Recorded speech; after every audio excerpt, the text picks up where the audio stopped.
The watchtower hung in orbit like a monument to control. 5 years ago, Superman built it to watch over Earth. Now, it watched Earth the way a warden watches prisoners. Inside the command deck, Cyborg's hands moved across holographic displays that hadn't been designed for what Superman was asking. The circuits in his mechanical half ran hot. His human half knew better than to object a second time. "The calculations aren't stable," Cyborg said, keeping his voice level. "We're not talking about teleportation anymore. You're asking me to puncture the barrier between realities." Superman stood at the observation window, cape motionless, in the recycled air hands clasped behind his back. Below Earth turned in silence. Somewhere down there, Metropolis still bore the crater where Lois had died, where the Joker had made him kill her with his own hands. "I'm not asking." The words carried no heat. That was worse. Cyborg had heard Superman scream, had seen him burn through mountains with his eyes. But this cold certainty, this absolute conviction that he had the right to remake reality itself, that was the voice that had turned the Justice League into the regime. "If we tear through dimensional barriers," Cyborg tried again, "we don't know what could come through. Then we deal with it." Superman turned from the window. His face held no doubt, no hesitation, just the terrible patience of someone who had already decided the outcome. "Activate the device." Cyborg's human eye met Superman's gaze for 1 second. Then his fingers moved across the console. The watchtower had protocols for this kind of insubordination. He'd seen what happened to people who said no twice. The machine wasn't Kryptonian. It wasn't human either. Lex Luthor had built it before his loyalties became complicated, back when he still believed the regime could be reformed from within. The device was designed to reach across the gap between universes, to pull allies from realities where the war hadn't been lost yet. But Superman wasn't looking for allies anymore. He was looking for her. For a world where Lois still breathed, where the Joker's trick had failed, where he could undo the moment that had broken everything. The machine hummed. Energy gathered in the center of the deck, violet and wrong, like a bruise forming on reality itself. Cyborg watched his readouts spike into ranges that shouldn't exist. "We're breaching the membrane between dimensions," he said, voice tight. "If this destabilizes..." The portal tore open, not gradually, not with the controlled precision of their usual teleportation systems. Reality split like fabric caught on a nail, and through the gap came light that hurt to perceive. Purple, deep and old and utterly indifferent. Cyborg's systems screamed warnings. Superman took 1 step forward, he beginning to lift in a wind that had no source. 2 figures stepped through. The first was tall and pale, moving with the unhurried grace of someone who had never needed to rush. White hairstaff in hand, eyes that seemed to see through the watchtower's hull and into the quantum foam beneath reality. He looked around the command deck with mild interest, the way a tourist might glance at a museum they'd already visited. The second was shorter. Purple skin, large ears. Yellow eyes that opened slowly, as if waking from a nap he hadn't wanted to leave. He yawned, showing fangs, and stretched with feline laziness.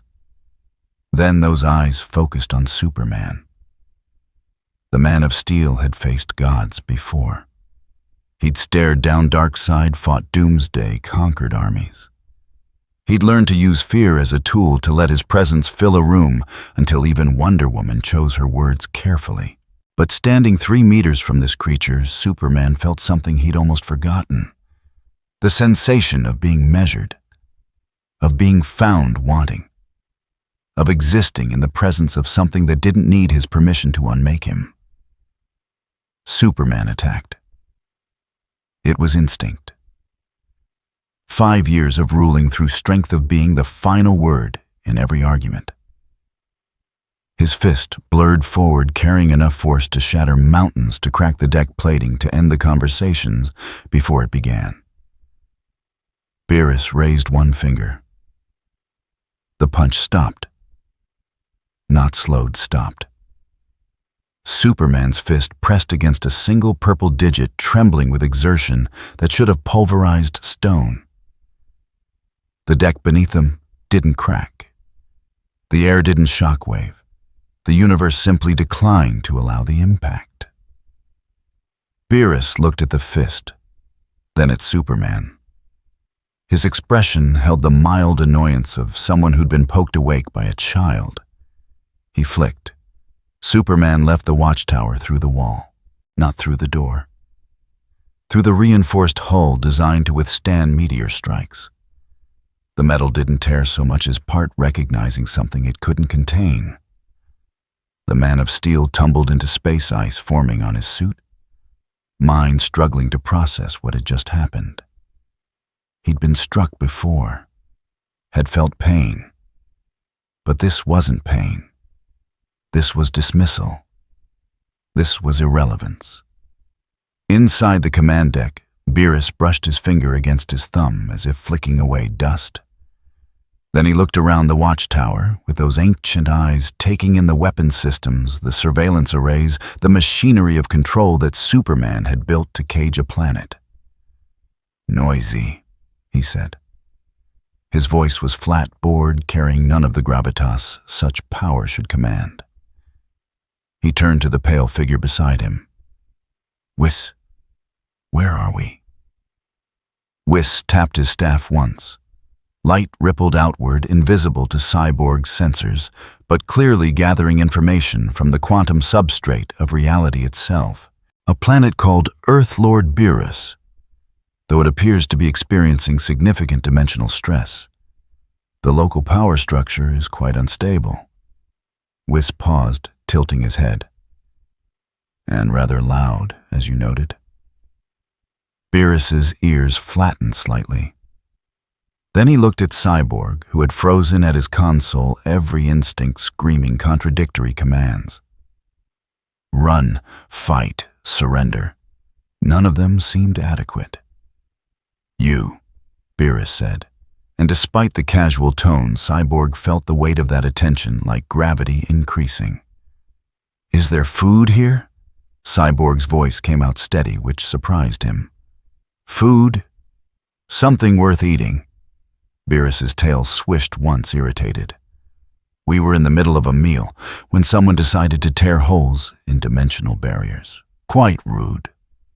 Through the gap in the hull, Superman flew back into the watchtower cape, torn face set in the cold fury that preceded executions.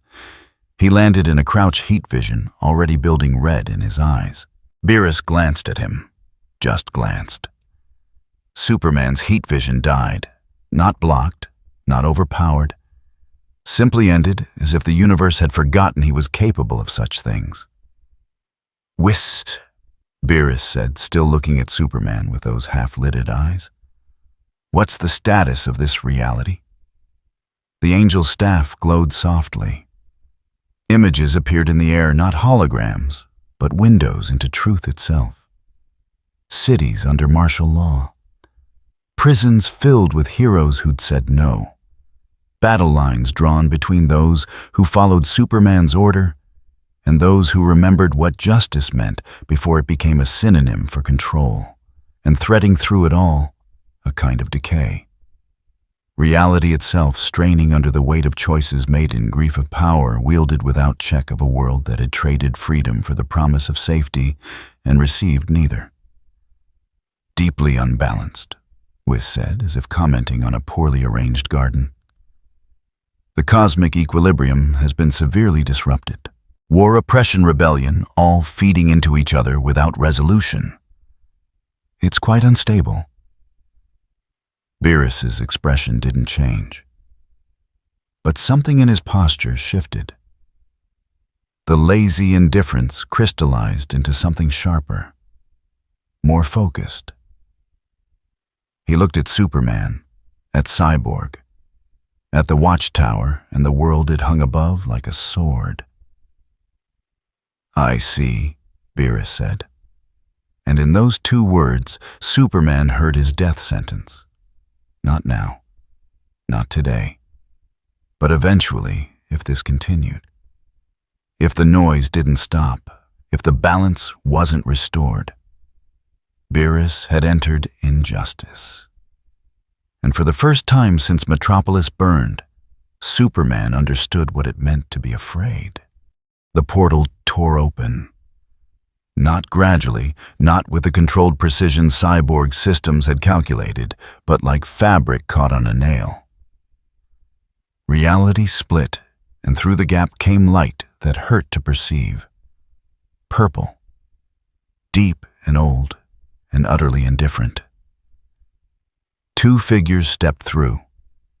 The first moved with unhurried grace, white hair catching illumination that had no source staff in hand. His eyes seemed to see through the watchtower's hull and into the quantum substrate beneath. He surveyed the command deck with mild curiosity, the way a scholar might glance at a specimen jar. The second was shorter. Purple skin, elongated ears, eyes that opened slowly, reluctantly, as if resenting the interruption. He yawned, showing fangs, and stretched with feline disinterest. Then those eyes focused on Superman. The Man of Steel had faced gods before. He'd stared down Darkseid. Across the hellfire of Apocalypse fought Doomsday in streets that still bore the scars, conquered armies that had thought themselves invincible. He'd learned to make fear a weapon, to let his presence fill a room, until even Wonder Woman chose her words with care. But standing 3 meters from this creature, Superman felt something he'd spent 5 years forgetting, the sensation of being weighed, assessed, and dismissed. Superman attacked. It was reflex. 5 years of ruling through strength, of being the final word in every argument. His fist blurred forward, carrying enough kinetic force to crack tectonic plates. Beerus raised one finger. The punch stopped. Not slowed, not deflected, stopped. Superman's fist pressed against a single purple digit, trembling with exertion that should have liquefied stone. The deck beneath him didn't crack. The air didn't shockwave. Physics simply declined to cooperate. Beerus examined the fist with the expression of someone discovering an insect on their sleeve. Mildly annoyed. Nothing more. He flicked his wrist. Superman departed the watchtower through the reinforced hull. Not through the airlock, through 3 meters of Kryptonian-enhanced plating designed to withstand orbital bombardment. The metal didn't tear it parted, as if recognizing something it had no authority to constrain. The Man of Steel tumbled into vacuum frost, forming on his suit mind, struggling to process what had just occurred. He'd been struck before, had felt pain. But this wasn't pain. This was irrelevance. Inside the command deck, Beerus brushed his fingertips together, removing imaginary dust. Then he surveyed the watchtower with those ancient eyes, taking in the weapon systems, the surveillance arrays, the infrastructure of control Superman had constructed to govern a planet. "Noisy," he said, voice carrying no more emotion than stating the temperature. He turned to the pale figure beside him. "Whis. Location." Whis tapped his staff against the deck.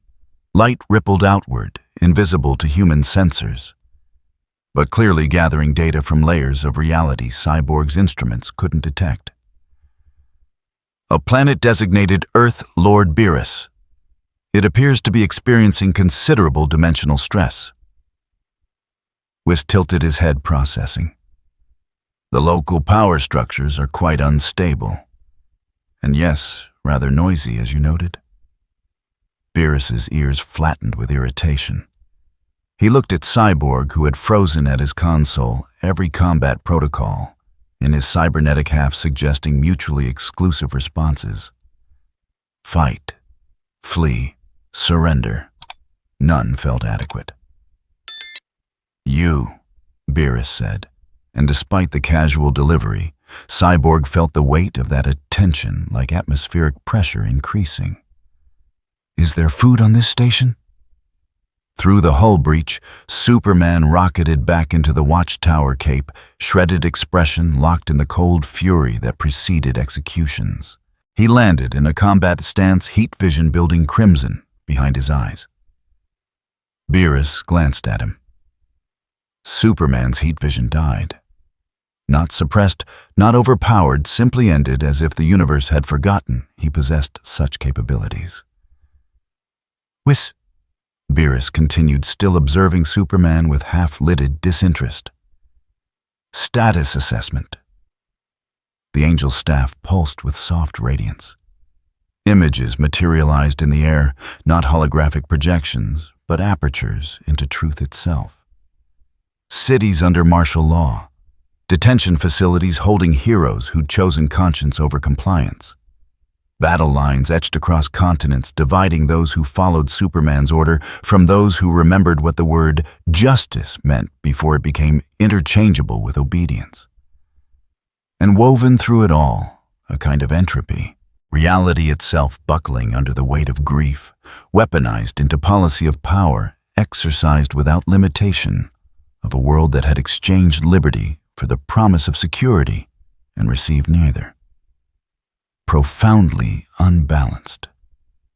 With observed tone suggesting he was describing a poorly maintained garden. Cosmic equilibrium severely compromised. War, oppression, rebellion, all sustaining each other in a feedback loop without resolution. Quite unstable. Beerus's expression remained neutral. But something in his bearing shifted. The casual boredom crystallized into something more precise, more final. He looked at Superman, at Cyborg, at the watchtower and the world it hung above like a suspended sentence. "I see." Those two syllables carried more weight than any speech Superman had delivered in 5 years. In them, Superman heard judgment. Not moral condemnation, something colder. Assessment of a system that had exceeded its tolerances. Beerus walked to the observation port. Below Earth rotated in its ancient rhythm, unaware that a new boundary had just been established around its existence. 24 hours, Beerus stated. Not to Superman. Not to anyone. Simply declaring a fact the way one might announce an approaching storm. Restore balance or I'll reset it myself. Superman's jaw tightened. 5 years of absolute authority, of bending nations to his will, of making reality itself comply. All of it rendered meaningless by 2 words. Restore balance. "This world is under my protection," Superman said, and his voice carried the steel that had subdued governments. "Whatever you believe you're going to." Beerus turned, looked at him, said nothing. The silence expanded.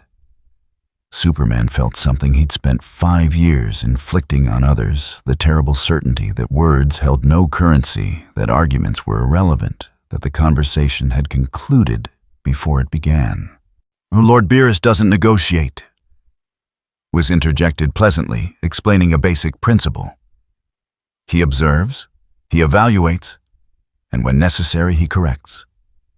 The angel's smile contained no hostility, which somehow intensified its impact. "You've been generating considerable disturbance. It's time to determine if you can learn restraint." Beerus moved toward the dimensional breach device, Lex Luthor's creation, the machine that had punctured reality's membrane, and interrupted a meal taking place in a realm beyond DC's cosmology. He raised one hand toward it. Purple energy gathered. Not explosive, not theatrical. Just energy that recognized matter and chose to no longer acknowledge its existence. "Wait." Superman started forward. The word Hakai didn't echo through the command deck. It simply was spoken with the finality of someone stating an obvious conclusion. The device vanished. Not destroyed, erased. The physical components, yes, but also the blueprints in every database. The resonance patterns that had allowed dimensional traversal. The engineering principles that had made such technology possible. All of it deleted from this reality so thoroughly that reconstructing it would require rediscovering physics that no longer applied here. "There," Beerus said, lowering his hand. "No more interruptions through holes you tear in space." He glanced at the observation port one final time, at Earth turning in ignorance below. "Your world isn't malicious," he said, and something in his tone suggested this was the only mercy he would offer. "It's simply loud. Excessively, persistently loud. Restore quiet, or I will." Beerus looked at Whis, who had been observing with detached amusement throughout. "Shall we find somewhere less disruptive to wait?" Whis suggested. "Perhaps this reality has adequate cuisine after all." "Unlikely," Beerus replied, but he was already moving toward the exit. "But 24 hours is considerable time to spend hungry. I'm willing to be disappointed." They walked past Superman, past Cyborg, who remained at his console, hands hovering uselessly over controls for systems that could do nothing against what he'd just witnessed. And then they were gone. Not through a portal, not through conventional departure. Simply absent, as if they'd decided the watchtower no longer merited their attention, and reality had accommodated that preference. Superman stood in his command center. Around him, emergency systems attempted to compensate for the hull breach.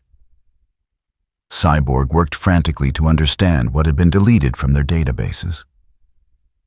Wonder Woman's voice crackled over comms demanding explanation for the dimensional anomaly that had registered across the planet.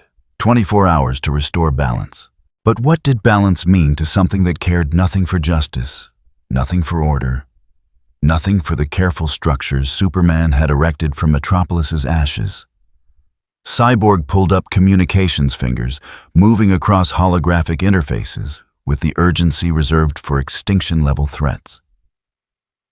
He typed a message to Batman's encrypted channel. 3 words. "We have a problem." Superman looked at Earth, rotating below. Somewhere down there, the insurgency was already receiving intelligence about what had transpired. Already planning, already preparing contingencies for a threat that couldn't be threatened, couldn't be fought, couldn't be negotiated with. "What do we do?" Wonder Woman's voice came through the comm, tight with tension she rarely displayed. Superman opened his mouth to answer.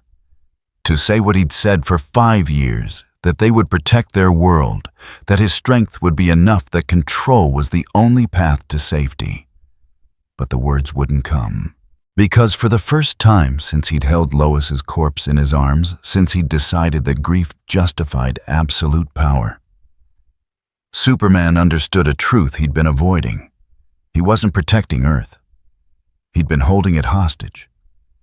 And something had just arrived to collect the ransom. 18 hours remained. Beerus stood on a rooftop in what the locals called Hub City, one of Superman's primary control centers. Below, the infrastructure of the regime operated with mechanical precision. Surveillance drones tracked every citizen. Armored patrols moved in synchronized patterns. Screens on every corner displayed the same rotating messages: unity through strength, order through sacrifice. Report insurgent activity. Whis tapped his staff lightly against the concrete, reading the energy signatures woven through the city's foundation. "Impressive infrastructure," he said. "Superman has been quite systematic. Every communication monitored, every movement logged, every deviation from approved behavior flagged for intervention." He tilted his head. "Though I suppose when you call it protection instead of oppression, it does sound more palatable." Beerus's ears flattened. It's still just fear wearing a different uniform. A surveillance drone pivoted toward them, sensors engaging. Red lights blinked as algorithms attempted to identify the two figures who'd appeared without triggering any perimeter alarms. The drone's speakers crackled to life with a pre-recorded warning.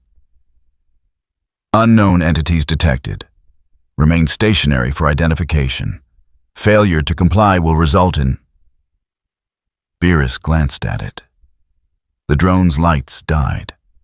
Not sparking out, not failing, simply ceasing to have any reason to illuminate. The machine hung in the air for one moment, then dropped like a stone, clattering against the pavement below.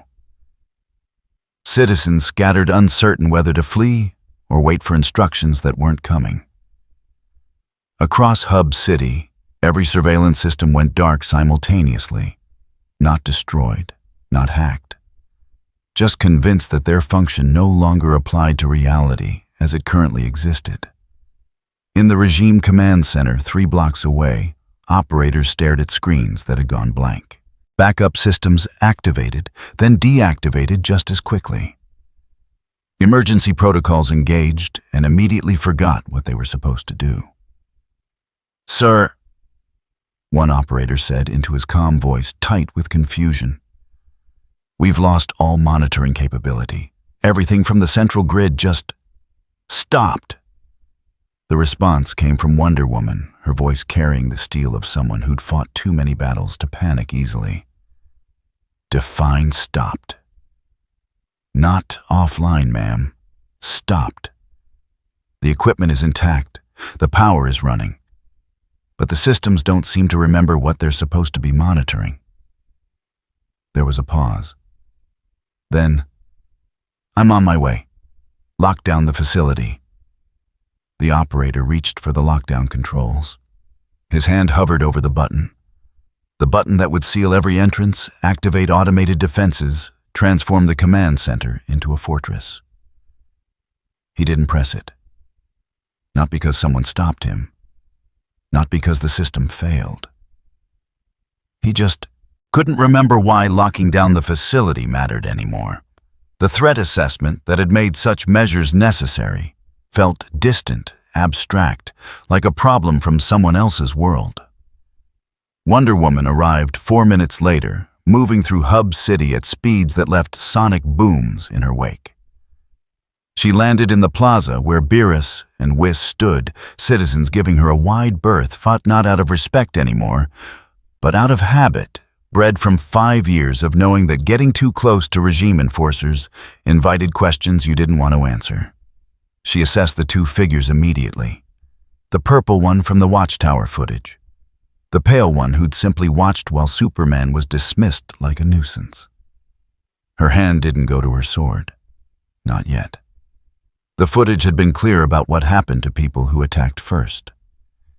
"You're interfering with regime operations," she said, voice carrying across the plaza, with the authority of someone accustomed to being obeyed.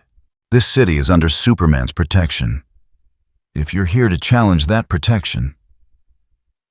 "Protection," Beerus interrupted, and his tone held the same mild interest someone might use when examining an unusual insect. "Is that what you're calling it?"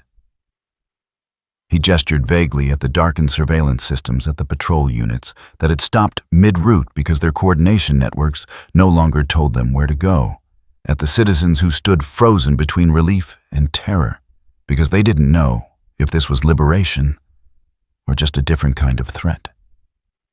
"You've built a cage," Beerus continued.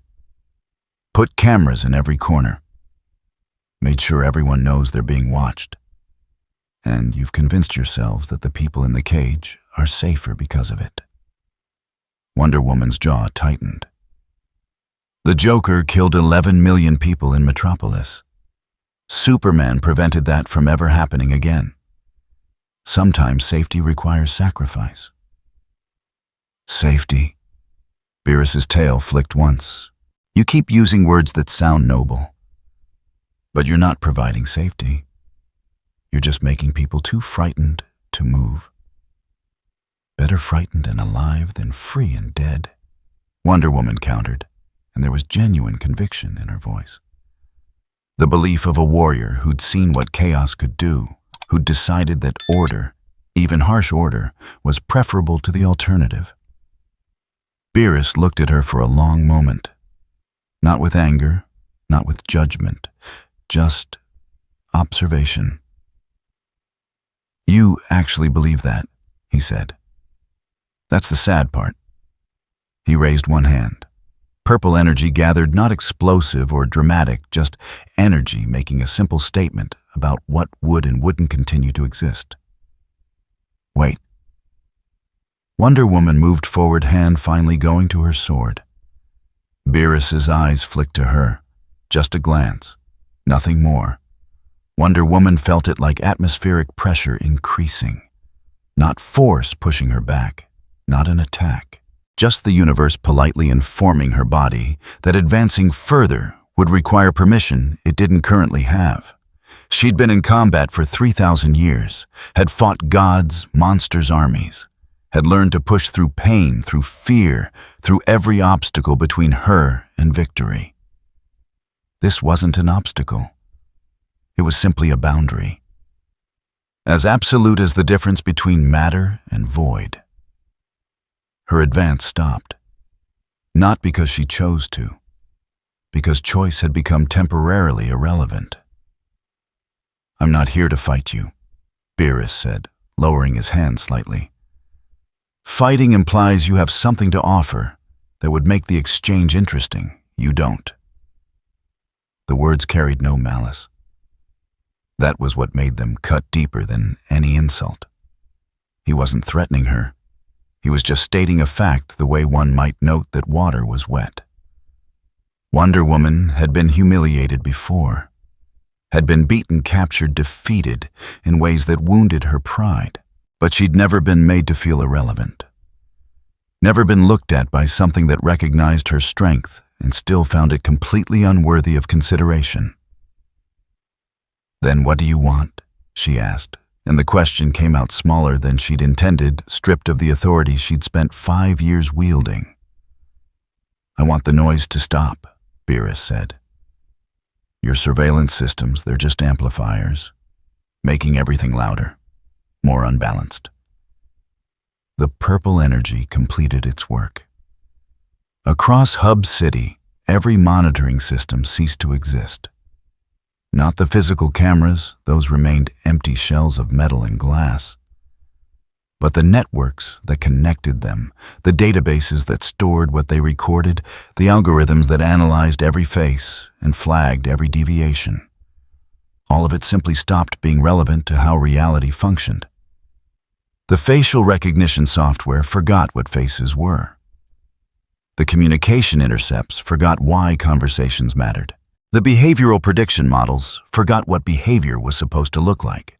In 90 seconds, 5 years of Superman's most sophisticated surveillance infrastructure became nothing more than expensive paperweights. Citizens looked up at cameras that no longer watched. At screens that had displayed their compliance scores, now showing only blank glass. Some ran assuming this was the beginning of something worse. Some stood frozen, waiting for the trap. Just a few, looked around at the suddenly unwatched streets and began to remember what it felt like to exist without being observed. Wonder Woman stared at the plaza, at the systematically neutered monitoring grid, at the casual erasure of systems that had taken years to build. "You can't just," she started. "I already did," Beerus said simply. Her comm crackled. Superman's voice tight with controlled tension. "Diana, report." She looked at Beerus, at Whis, at the entity that had just blinded the regime's all-seeing eye, with less effort than she'd used to draw her sword. "Hub City surveillance is gone," she said into the comm. "Not damaged. Gone. And I can't stop it." There was a pause. She could almost hear Superman processing that. Wonder Woman, who'd stood beside him through every battle, who'd enforced his will. when others faltered, admitting she couldn't stop a threat. "Fall back," Superman said finally. "Don't engage. We have 16 hours left. Losing you won't change the outcome." It wasn't fear in his voice. It was calculation. The same tactical assessment he'd made 1,000 times. Knowing when to fight and when fighting would only waste resources, they couldn't afford to lose. Wonder Woman had followed that logic for 5 years. Had made the hard choices, the brutal decisions, because someone had to. Now she was the resource that couldn't be wasted on a fight that didn't matter. She lifted off from Hub City without another word, leaving behind streets where people were slowly, hesitantly beginning to emerge from the shells they'd built around themselves. Where citizens were looking at each other instead of at cameras. Where the absence of surveillance felt less like freedom and more like standing on the edge of a cliff, uncertain whether the ground beneath them was solid or about to crumble. Beerus watched her go, tail swishing once, dismissive. "Will she comply?" Whis asked. "Doesn't matter," Beerus said. "She can't interfere even if she wants to." He looked down at Hub City, at the infrastructure that had lost its purpose, at people who didn't yet understand whether to celebrate or hide. They're still building cages, just smaller ones now, less obvious. "Shall we continue the inspection, Lord Beerus?" Beerus's ears flattened with irritation. "Later. I'm hungry, and this world's imbalance is making my head hurt." They vanished, not through departure, but through simple absence, leaving Hub City to grapple with a question it hadn't needed to ask in 5 years. What do you do when no one's watching anymore? The cameras remained on the corners, dead eyes staring at nothing. The screens stayed mounted on the walls, blank faces offering no guidance. The patrol units stood in the streets, waiting for coordination that would never come. And in the regime command center, operators stared at systems that had forgotten their purpose, wondering if this was the beginning of liberation or just the pause before something worse arrived. The cameras were gone. The fear wasn't. 14 hours remained. Batman received Cyborg's message in a safe house beneath Gotham's industrial district. 3 words on an encrypted channel that should have been impossible to compromise. "We have a problem." He'd been expecting it. The dimensional disturbance had registered on instruments the regime didn't know the insurgency possessed. What he hadn't been expecting was the surveillance blackout that followed every orbital eye Superman had placed over Earth, going dark simultaneously in Hub City, then spreading to 3 other regime strongholds in the last 4 hours. The Batcomputer's analysis was still running when the second message arrived. This one from Green Lantern, who shouldn't have been able to send anything from his cell in the watchtower. "I'm out. All of us are out. Don't know how. Don't know why. But the doors just opened." Batman's fingers stilled over the keyboard. He pulled up satellite feeds, the ones Superman didn't know existed, the ones he'd built from scavenged Kryptonian technology and components Lex had quietly supplied. The watchtower hung in orbit systems, dark in sections, but still functional. Something had opened the detention cells, not hacked them, not forced them, just convinced them that remaining locked served no purpose. His comm activated. Selina's voice careful and controlled.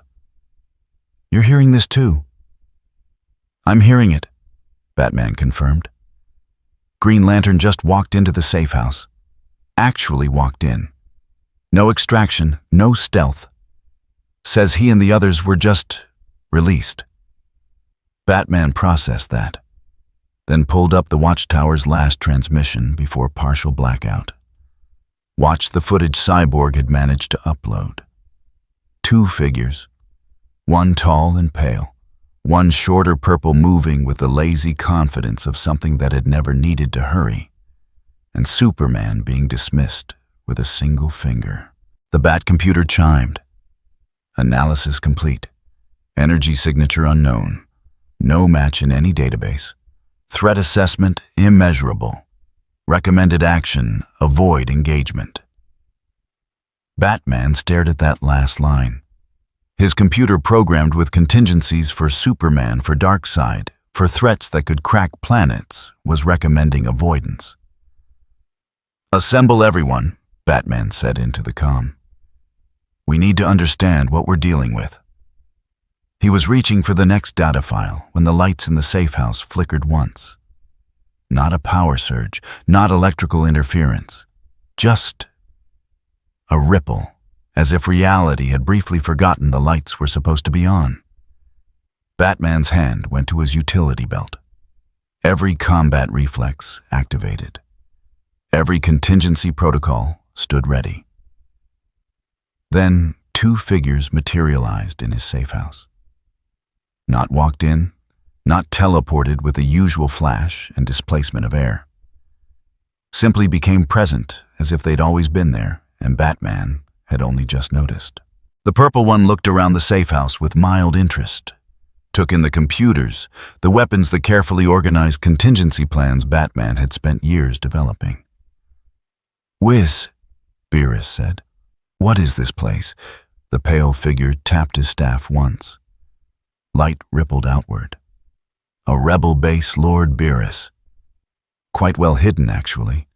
This individual has been quite resourceful in maintaining resistance against Superman's regime." Whis tilted his head. "Though I note he's also accumulated rather extensive weaponry. Kryptonite, if I'm reading these energy signatures correctly. Sonic disruptors. Molecular destabilizers. Quite the arsenal for someone fighting for freedom." Batman didn't move, didn't speak. Every instinct told him to act. Gas pellets, EMP charges, contingencies he'd built for threats he couldn't predict. But the footage played in his mind. Superman, the most powerful being on Earth, being casually dismissed. Whatever these things were, his contingencies wouldn't matter. "You're the one they call Batman," Beerus said. Not a question, just observation. "The one who refuses to kill but builds weapons to kill with. The one who fights tyranny with tactics that look a lot like tyranny when you examine them closely enough." "I do what's necessary to stop Superman," Batman said, voice flat, giving nothing away. "Necessary." Beerus's tail flicked. "Everyone on this world keeps using that word. Superman says his surveillance is necessary.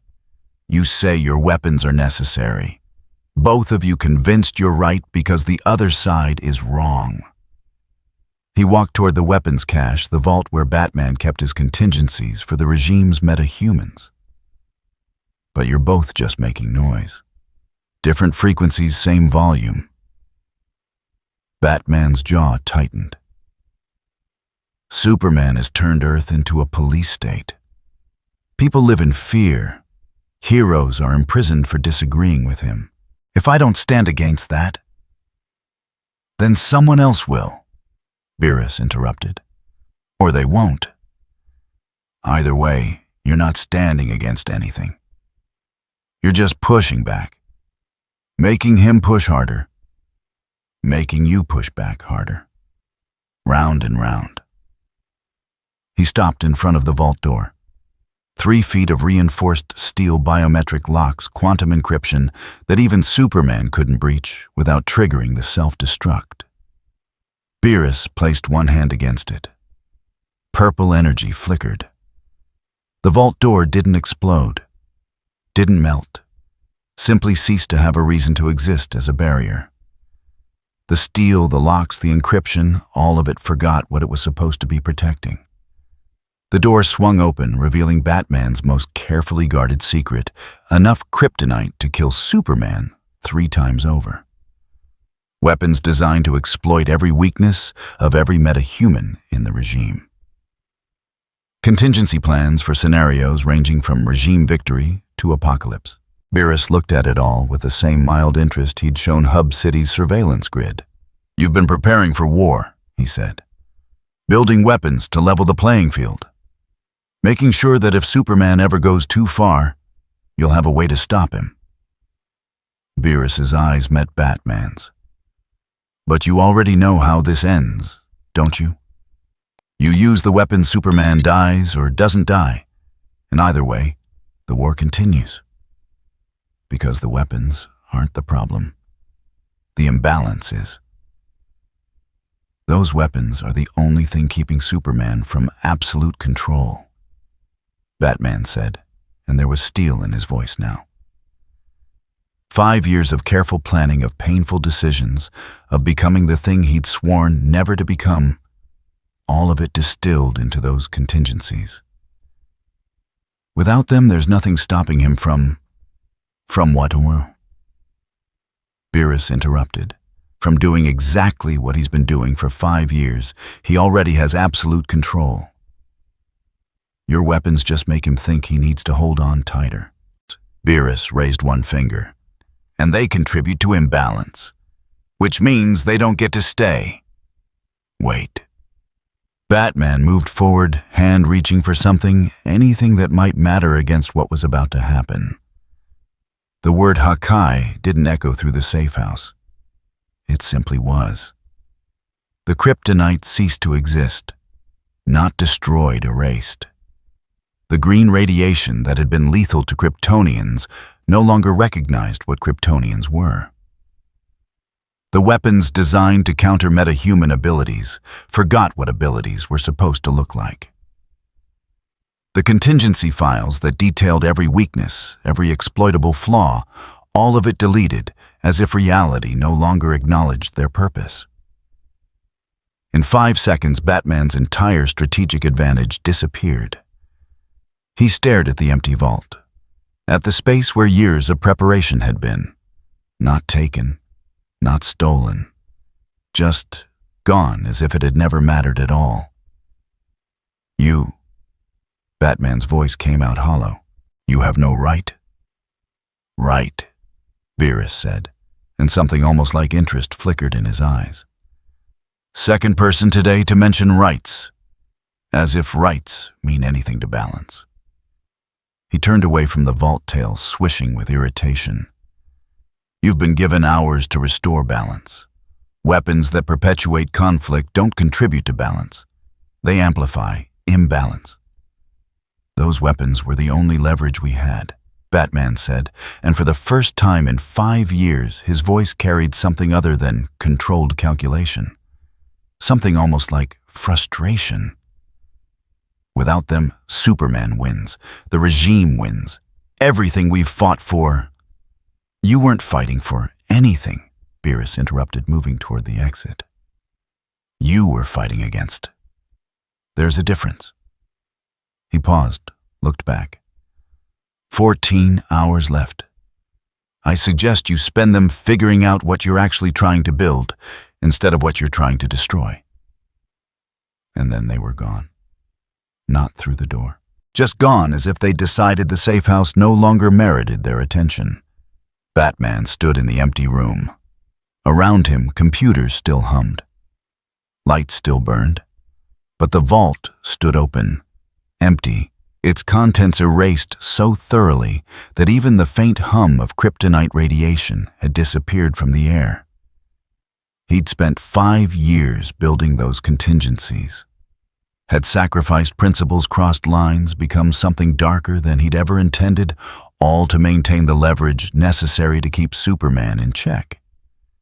And it had been deleted in 5 seconds by something that didn't care about leverage, didn't care about tactics, didn't care about anything except whether the noise stopped.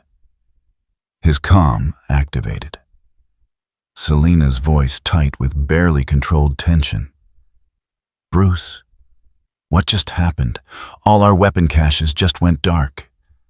The kryptonite stores, the contingencies, everything we've been stockpiling, it's just gone. Batman looked at the empty vault. At 5 years of preparation, reduced to nothing. We've been audited, he said quietly. Across the insurgency's network, similar scenes played out. Every hidden cache of kryptonite erased. Every weapon designed to counter the regime's meta-humans, forgotten by reality itself.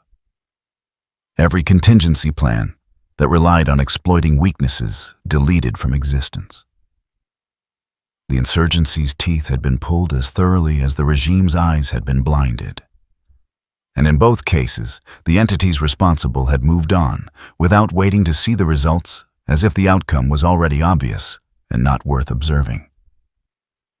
Batman sat down at his computer, pulled up what files remained: strategic assessments, personnel rosters, safe house locations, everything that didn't qualify as a weapon.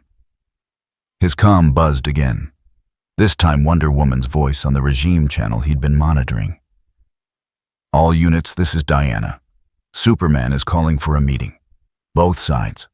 Neutral ground, Hall of Justice. 1 hour. Batman listened to the message, heard the exhaustion in Wonder Woman's voice, the absence of her usual warrior certainty. Both sides had just lost their primary advantages. The regime couldn't see. The insurgency couldn't strike. And something was waiting to see if they could figure out how to exist without those tools. Batman began typing a response to his people. Not orders, not tactics, just information about the meeting. The weapons were gone, the leverage was gone. But the people, Green Lantern, Black Canary, the others who'd been released from the Watchtower, they remained. The strategic minds, the willingness to resist the core principle that had driven the insurgency from the beginning. For the first time in 5 years, Batman had no clear path forward. But he still had a choice about what came next. 12 hours remained. The Hall of Justice had been a symbol once. Now it was a monument to what happened when gods fought in the streets of mortal cities. The roof was gone courtesy of a battle between Superman and Shazam. The eastern wing had collapsed during Wonder Woman's pursuit of insurgent forces. But the central chamber remained, and in that chamber, surrounded by rubble and broken ideals, 2 groups faced each other. Regime Superman, still in his torn suit cape, shredded from his exit through the Watchtower hull. Wonder Woman armor showing stress fractures from battles she'd rather forget. Cyborg, one arm still sparking from systems damaged during the breach. Insurgency Batman. Green Lantern ring restored face hard, with barely suppressed fury at his months of imprisonment. Black Canary voice back, standing like she was ready to scream the building down. Between them, Harley Quinn, because of course she'd found her way here. Sitting on a piece of rubble, swinging her legs, looking between both sides like she was watching a particularly interesting circus. And standing slightly apart from both groups, Lex Luthor, impeccably dressed, despite the world crumbling around him, briefcase in hand, like he was attending a business meeting. Superman spoke first. His voice carried none of its usual authority, just flat statement of fact. 12 hours ago, I triggered something I no longer control. The admission hung in the air. Batman watched every micro-expression, every tell. Superman wasn't apologizing, wasn't expressing regret, was simply acknowledging a new variable he couldn't account for. I activated a dimensional breach device, Superman continued. What came through disabled me with a single finger. Then it examined our world, declared it unbalanced, and gave us 24 hours. To do what? Green Lantern demanded. Fix it, or it will. Superman's hands clenched. I don't know what that means, but I know it has the capacity to follow through. Good, Black Canary said flatly. Maybe something finally scared you into... It didn't scare me, Superman interrupted, and his voice carried the weight of 5 years refusing to bend. But it made certain things clear. Whatever that entity is, it doesn't operate on our terms. Doesn't care about our justifications. It just wants the noise to stop. Batman filed that information away. The creature Beerus, according to the fragments Cyborg had transmitted, didn't operate on moral grounds. On something else. Balance. Which meant both sides were being measured by a standard Neither of them understood. "What do you want from us?" Batman asked. Superman met his eyes across 5 years of war. "I don't know. That's the problem. I don't know what balance means to something that powerful. But I know we have less than 12 hours left to figure it out, or none of this matters anymore.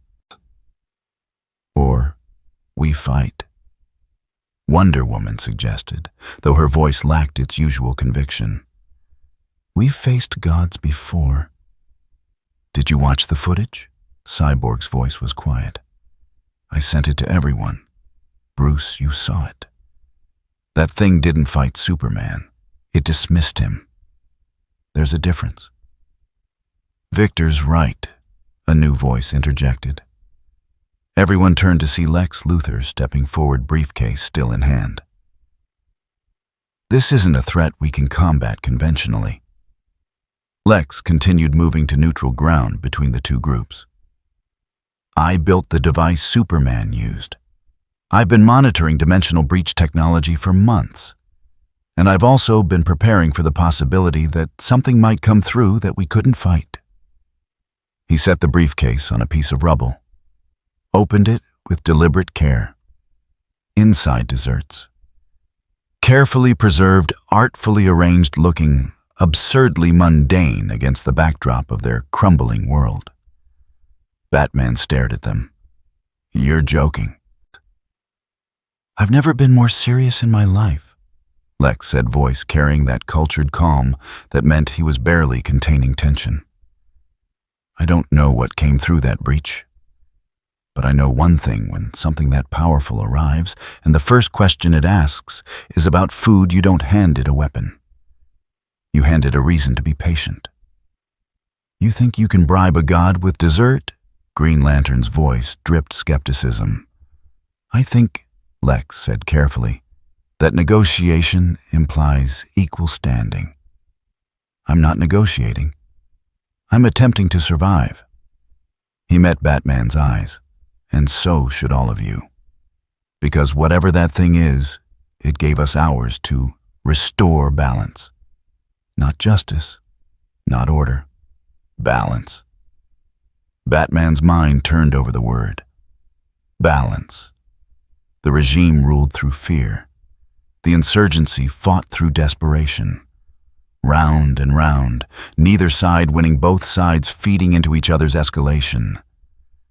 "We're the imbalance," Batman said quietly. Everyone turned to look at him. "Both of us." He continued, looking at Superman. "You've been ruling through fear. We've been fighting through desperation. Round and round, never resolving, never ending, just loud." Superman's jaw tightened. "The regime exists because chaos nearly destroyed the world. And the insurgency exists because you decided necessary meant absolute control," Batman countered. "We're both right, we're both wrong, and we're both making too much noise for something that just wants quiet." The silence that followed carried weight. Superman and Batman looking at each other across rubble that represented their 5-year war. Both of them architects of imbalance in their own ways. Both of them convinced their path was correct. And both of them, for the first time, confronted with something that didn't care who was right, only whether the noise stopped. "So, what do we do?" Wonder Woman asked, and the question held no defiance. Just genuine uncertainty. Batman looked at the ruined Hall of Justice, at the people on both sides who'd been fighting so long, they'd forgotten what they were originally fighting for. "Whatever balance means to something like that," he said slowly, "we're running out of time to find out." Harley Quinn laughed from her perch, not her usual manic cackle, something darker, more knowing. "Maybe that's the point, B-Man. Maybe we're supposed to figure it out ourselves. No scripts, no contingencies. Just stop being so damn loud." She hopped off the rubble, stretched, and looked at both groups with an expression that was almost sober. 12 hours. I'd better get started. Because I got a feeling that purple cat god thing, it don't do extensions. Lex closed his briefcase, the desserts carefully preserved for a moment that would come or wouldn't. I've been observing the pattern, he said. In Hub City, it eliminated surveillance infrastructure. Here, he gestured to Batman. It eliminated weapons designed to perpetuate conflict. It's not random destruction, it's systematic removal of anything that amplifies the imbalance between opposing forces. It's disarming us, Cyborg said quietly. Both sides. Making sure we can't keep fighting the way we have been. Which means, Batman concluded, it's not here to pick a winner. It's here to end the game. Superman looked at the people gathered in the ruins, his regime stripped of its omniscient surveillance, Batman's insurgency stripped of its equalizing weapons, both sides suddenly vulnerable in ways they hadn't been in 5 years. Then what? Superman asked, and for the first time since Metropolis, his voice held something other than absolute certainty. If we can't enforce order and you can't fight back with leverage, what's left? Maybe that's what we're supposed to figure out, Batman said. How to exist without those tools. The comm systems crackled. Every device in the Hall of Justice simultaneously not hacked, but simply addressed. Wiss's voice came through pleasant and utterly unconcerned with the chaos it was interrupting. Apologies for the intrusion. Lord Beerus wanted me to inform you that he's found adequate cuisine in what you call Paris. Quite pleasant, actually. He'll be waiting there for the remainder of your allotted time. Do try to be less noisy. He's attempting to enjoy his meal. The transmission ended. Everyone stood in silence, processing the casual absurdity of a godlike entity pausing its judgment of their entire world to have lunch. It's eating, Green Lantern said flatly. The thing that could erase us from existence is having a nice meal while we figure out how to not be erased. At least we know where it is, Wonder Woman said. Do we want to know where it is? Harley asked. I mean, think about it. Purple Cat God is in Paris, eating, being all calm and patient-like. What happens if we interrupt that meal with more fighting? More noise. The implications settled over the group like a weight. Lex picked up his briefcase. Then I suggest we don't interrupt. And when the time comes, he looked at the desserts inside. We give it a reason to extend that patience. Batman pulled up a holographic display from his wrist computer, showed the timeline. 12 hours, no 11 hours, and 53 minutes now. We need a plan, he said. We need to stop, Superman countered. That's the plan. Stop fighting, stop escalating, stop being what that thing called unbalanced. He looked at Batman. Can you do that? Can your people stand down for 12 hours without trying to strike while the regime is blind? Can yours Batman shot back? Can you rule without surveillance, without the fear that kept everyone in line? The question hung between them. Lex cleared his throat. May I suggest a more immediate concern? That entity eliminated tools of imbalance, surveillance, weapons. What it hasn't touched yet are the people. Which means the final test isn't whether we can be disarmed. It's whether we can choose not to fight even when we're capable of it. He was right. The regime still had Superman, Wonder Woman, Cyborg. The insurgency still had Batman, Green Lantern, Black Canary. Both sides could still hurt each other. The question was whether they would. Stand down, Superman said to his people. All operations cease. No enforcement, no patrols. For 12 hours, the regime pauses. Wonder Woman looked at him like he'd suggested surrender. Clark? That's an order, Diana. Superman's voice carried finality. I'd rather lose control for half a day than lose everything forever. Batman looked at his people, at Green Lantern's clenched fists, at Black Canary's barely restrained fury, at the months of imprisonment, the years of fighting all demanding payback now that the regime was vulnerable. Stand down, he said quietly. No operations, no strikes. We wait. Bruce, Green Lantern started. We wait, Batman repeated. Because if we're wrong about what this thing wants, we lose everything. And if we're right, fighting now just proves we learn nothing. The two groups stood in the ruins of the Hall of Justice. Not allies, not friends, just people who'd been given 12 hours to prove they could be quiet, or face something that would quiet them permanently. Lex Luthor adjusted his tie, picked up his briefcase, and walked toward the exit. Where are you going? Superman asked. Paris, Lex said simply. Someone should probably observe our adjudicator.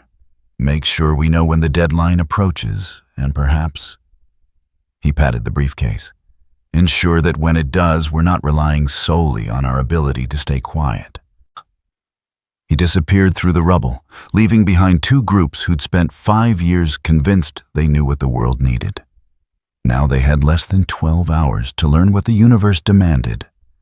And in Paris, Beerus took another bite of something the restaurant had called crème brûlée.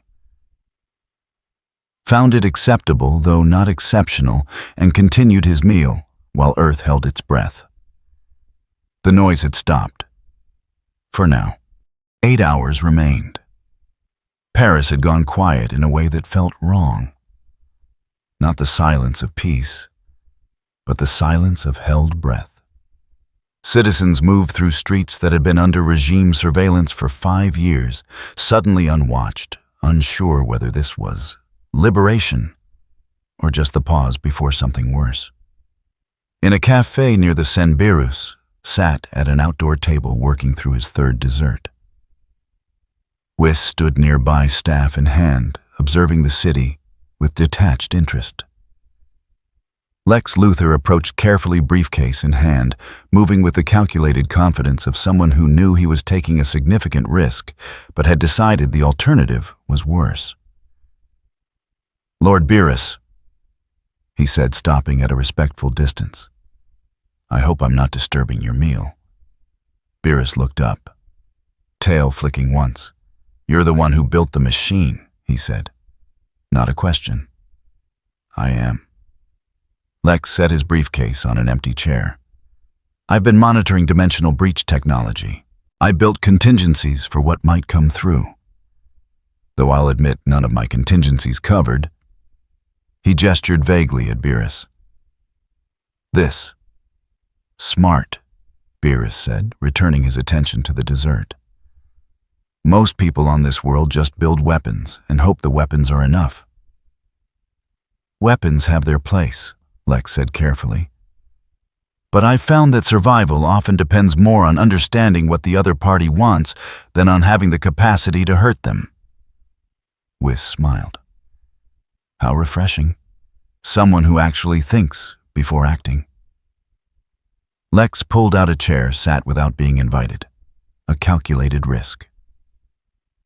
May I ask what you intend to do when the hours expire? Depends, Beerus said, sampling another bite. Has your world figured out how to be quiet yet? We're trying. Lex opened his briefcase slightly, showing the preserved desserts inside. Both sides have agreed to stand down. No fighting, no escalation.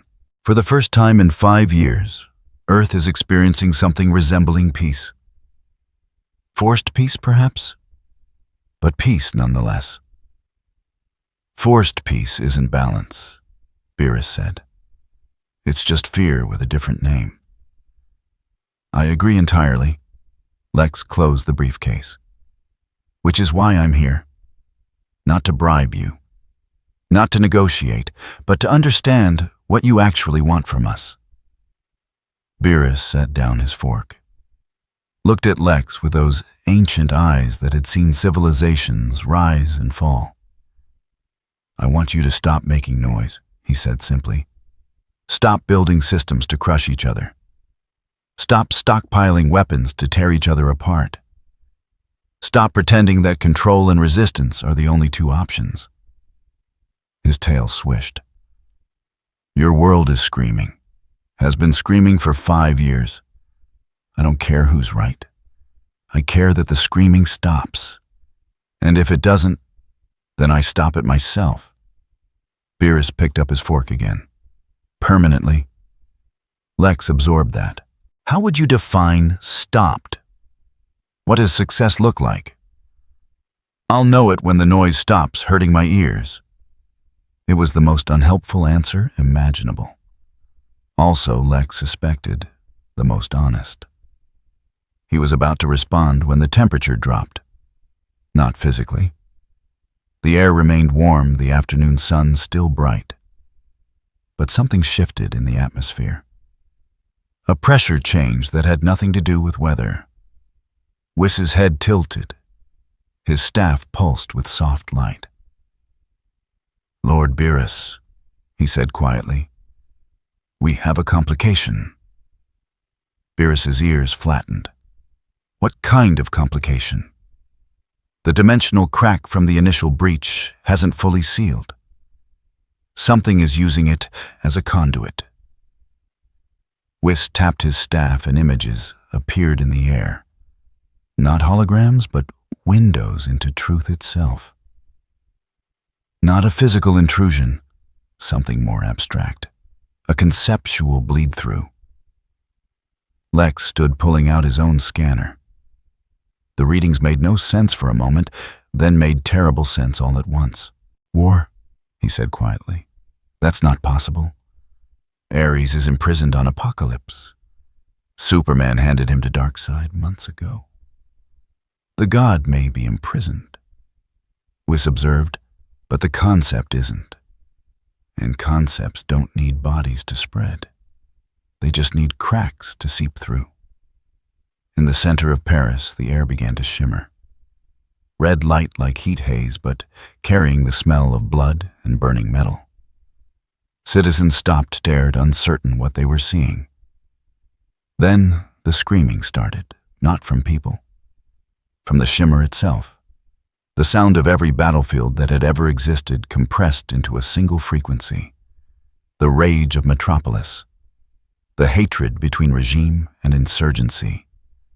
The 5-year war that had just agreed to pause all of it gathered and given form. The Avatar manifested. Not Ares himself, the god of war, remained chained on Apocalypse, unable to breach his prison. But his essence, his fundamental nature, pushed through the dimensional crack like infection through a wound. The figure that coalesced in central Paris was humanoid only in the loosest sense. Armor made of shattered weapons. Eyes that burned with every grudge humanity had ever held. A body that seemed to shift and change, incorporating the violence around it, growing stronger with every ounce of aggression it absorbed. It spoke with a voice like grinding metal. "You think you can have peace? You think you can just stop?" The Avatar laughed, and the sound shattered windows 3 blocks away. "War isn't something you pause. War is what you are. It's been what you are since the first human picked up a rock to hurt another human. You can't escape it. You can only feed it." The Avatar raised one hand. Energy gathered, not magic, not science, but pure conceptual force. The idea of conflict given weight and mass. It struck. The blow hit nothing physical, but across Paris, across Earth, people felt it. Old hatred surfaced, ancient grudges remembered themselves. The regime soldiers who'd been standing down suddenly remembered every insurgent attack. The insurgency fighters suddenly remembered every friend imprisoned, every freedom stripped away. The piece that had been holding for 8 hours began to crack. Beerus set down his fork. "Annoying," he said. The Hall of Justice received the alert simultaneously with every other command center on Earth. Cyborg's remaining systems lit up with warnings as the dimensional anomaly in Paris expanded. "We've got a situation," he said, voice tight. "Something just manifested in Paris. Energy signature is off the charts. It's affecting people, making them aggressive, hostile." Superman was already moving. We're going, Batman interrupted, falling into step. Not because they were allies, but because whatever was happening in Paris, it was happening where Beerus was. And if Beerus thought they'd broken the ceasefire, Wonder Woman activated her comm. "All units maintain stand down. Do not engage. I repeat, do not engage." But even as she said it, she could hear the strain in her own voice. The Avatar's influence was spreading, making the words feel hollow, making combat feel necessary. Green Lantern's ring flared green, responding to aggression he wasn't consciously summoning. "What is that thing?" Warbunf, Batman said, pulling up data on his wrist computer. Ares was imprisoned on Apocalypse. But imprisonment doesn't delete the concept. It just contains the god. And if there's a dimensional crack, the concept leaked through. Lex's voice came over the comm.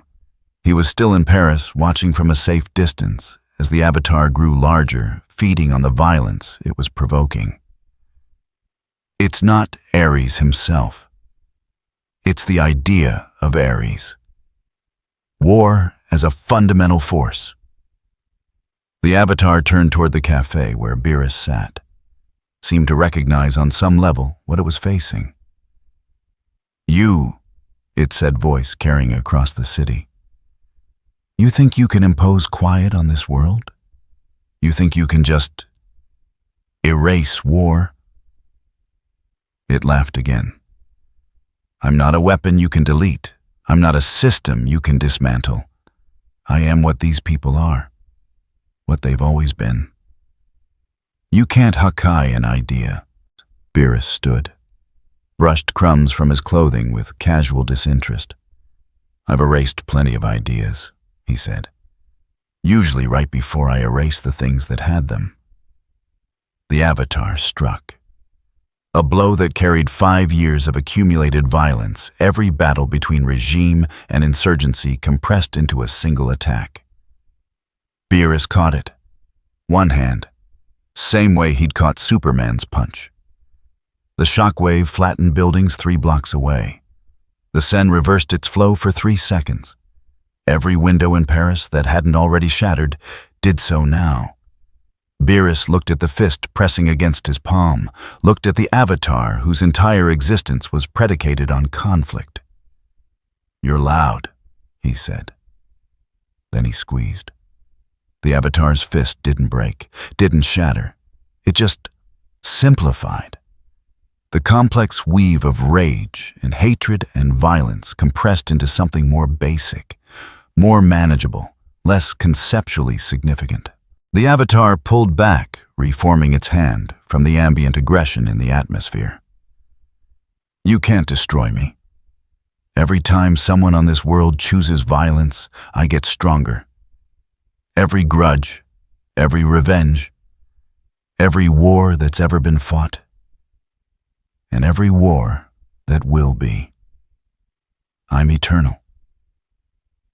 "Eternal is just a fancy word for hasn't been deleted yet," Beerus said. Superman landed in the Plaza Cape billowing, assessed the situation in seconds, the Avatar Beerus, the destruction spreading outward. "I can help," he started. "Don't," Beerus interrupted, not looking at him. "You'll just make it stronger."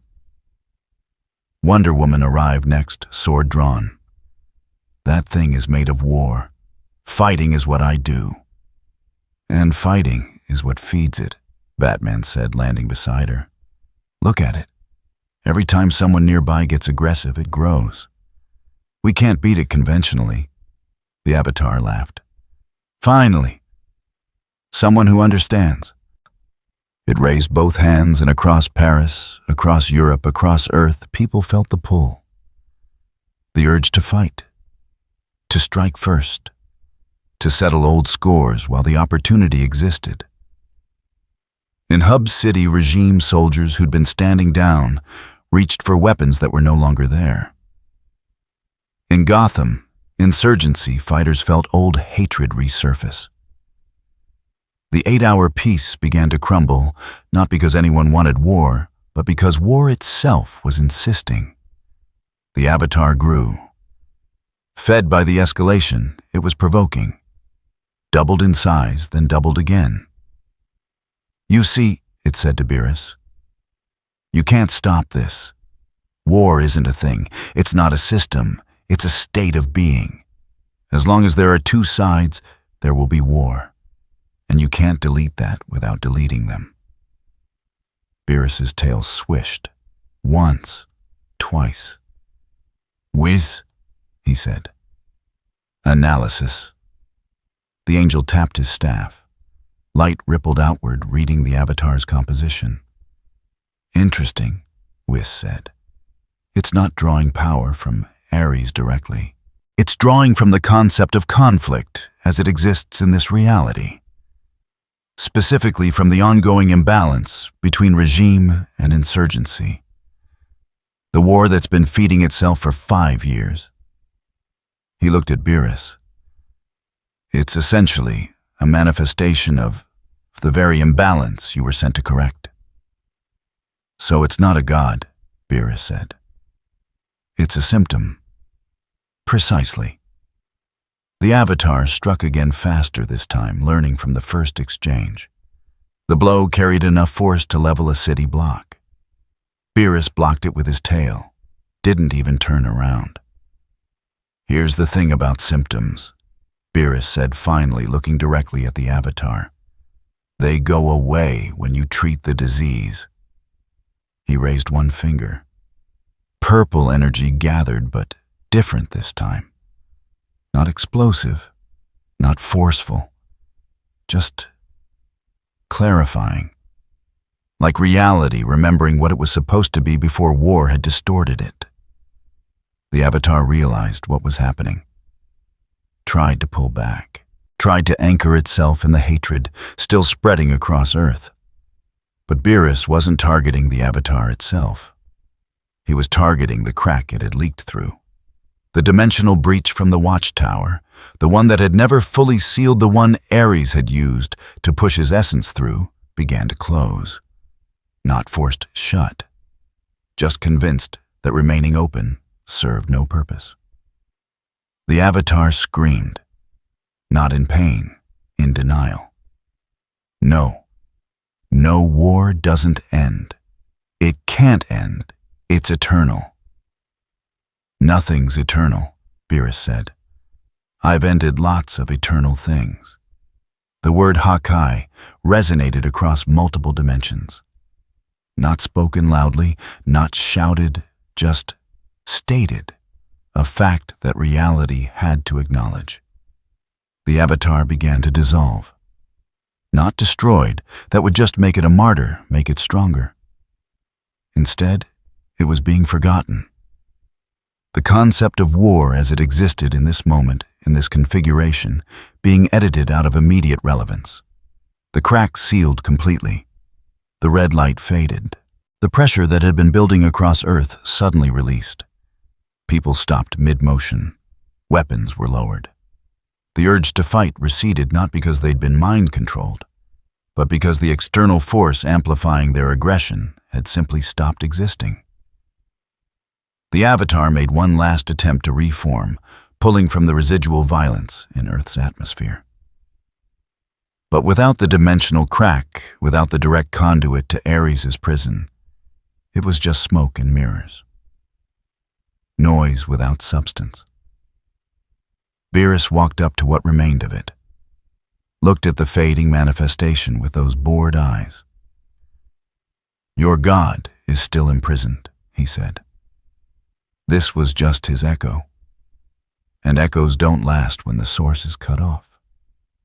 The avatar dissipated completely. Not banished, not defeated.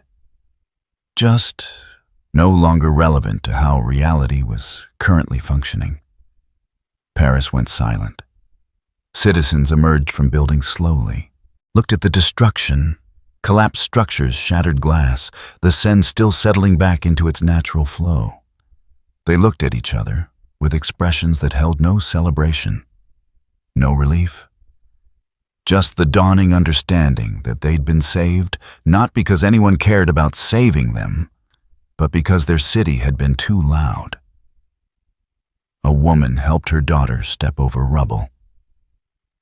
The girl asked a question in French, something about whether the monster was gone. The mother didn't answer, just pulled her daughter closer and kept walking. Peace had returned, not earned, not chosen, simply enforced by something that didn't care about Paris, didn't care about France, didn't care about Earth beyond the fact that it had been making noise. Beerus returned to his table. His dessert had been destroyed in the fighting. He looked at it with more annoyance than he'd shown the avatar. "My creme brulee is ruined," he said flatly. Whis smiled. "I'm sure the establishment would be happy to prepare another." Superman landed nearby. Slowly. Carefully. Not because he was afraid, though some part of him absolutely was, but because he was beginning to understand that approaching Beerus required the same caution you'd use approaching a sleeping predator. "That thing was feeding on our war," Superman said. "Obviously," Beerus replied. "Your 5 years of screaming at each other created a resonance. Gave that god's leftover concepts something to anchor to." He looked at Superman with those ancient eyes. "You didn't cause war, but you made it loud enough that it could manifest. That's on you."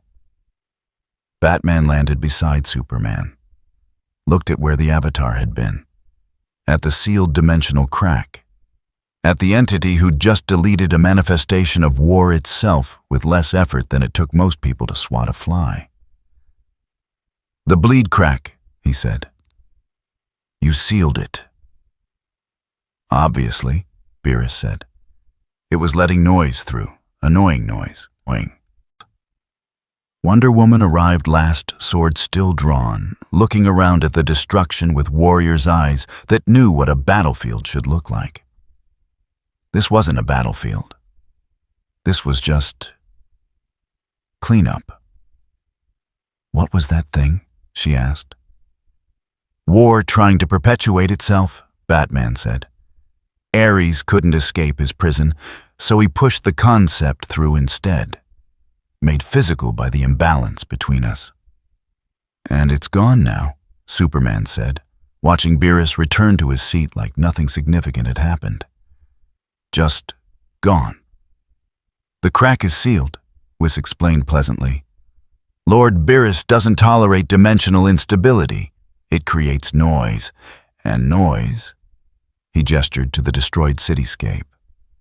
"Well, you've seen what noise does." Lex approached from where he'd been observing, briefcase still in hand, somehow despite everything, still immaculately dressed. 8 hours, he said, checking his watch. "You sealed a dimensional breach and eliminated a manifestation of war." He looked at Superman, at Batman, at the leaders of both sides. "But you didn't solve our problem. You solved yours. The noise that was bothering you." "Correct," Beerus said. "Your war is your problem. The dimensional crack was mine. I fixed mine." His ears flattened. "You still have 8 hours to fix yours.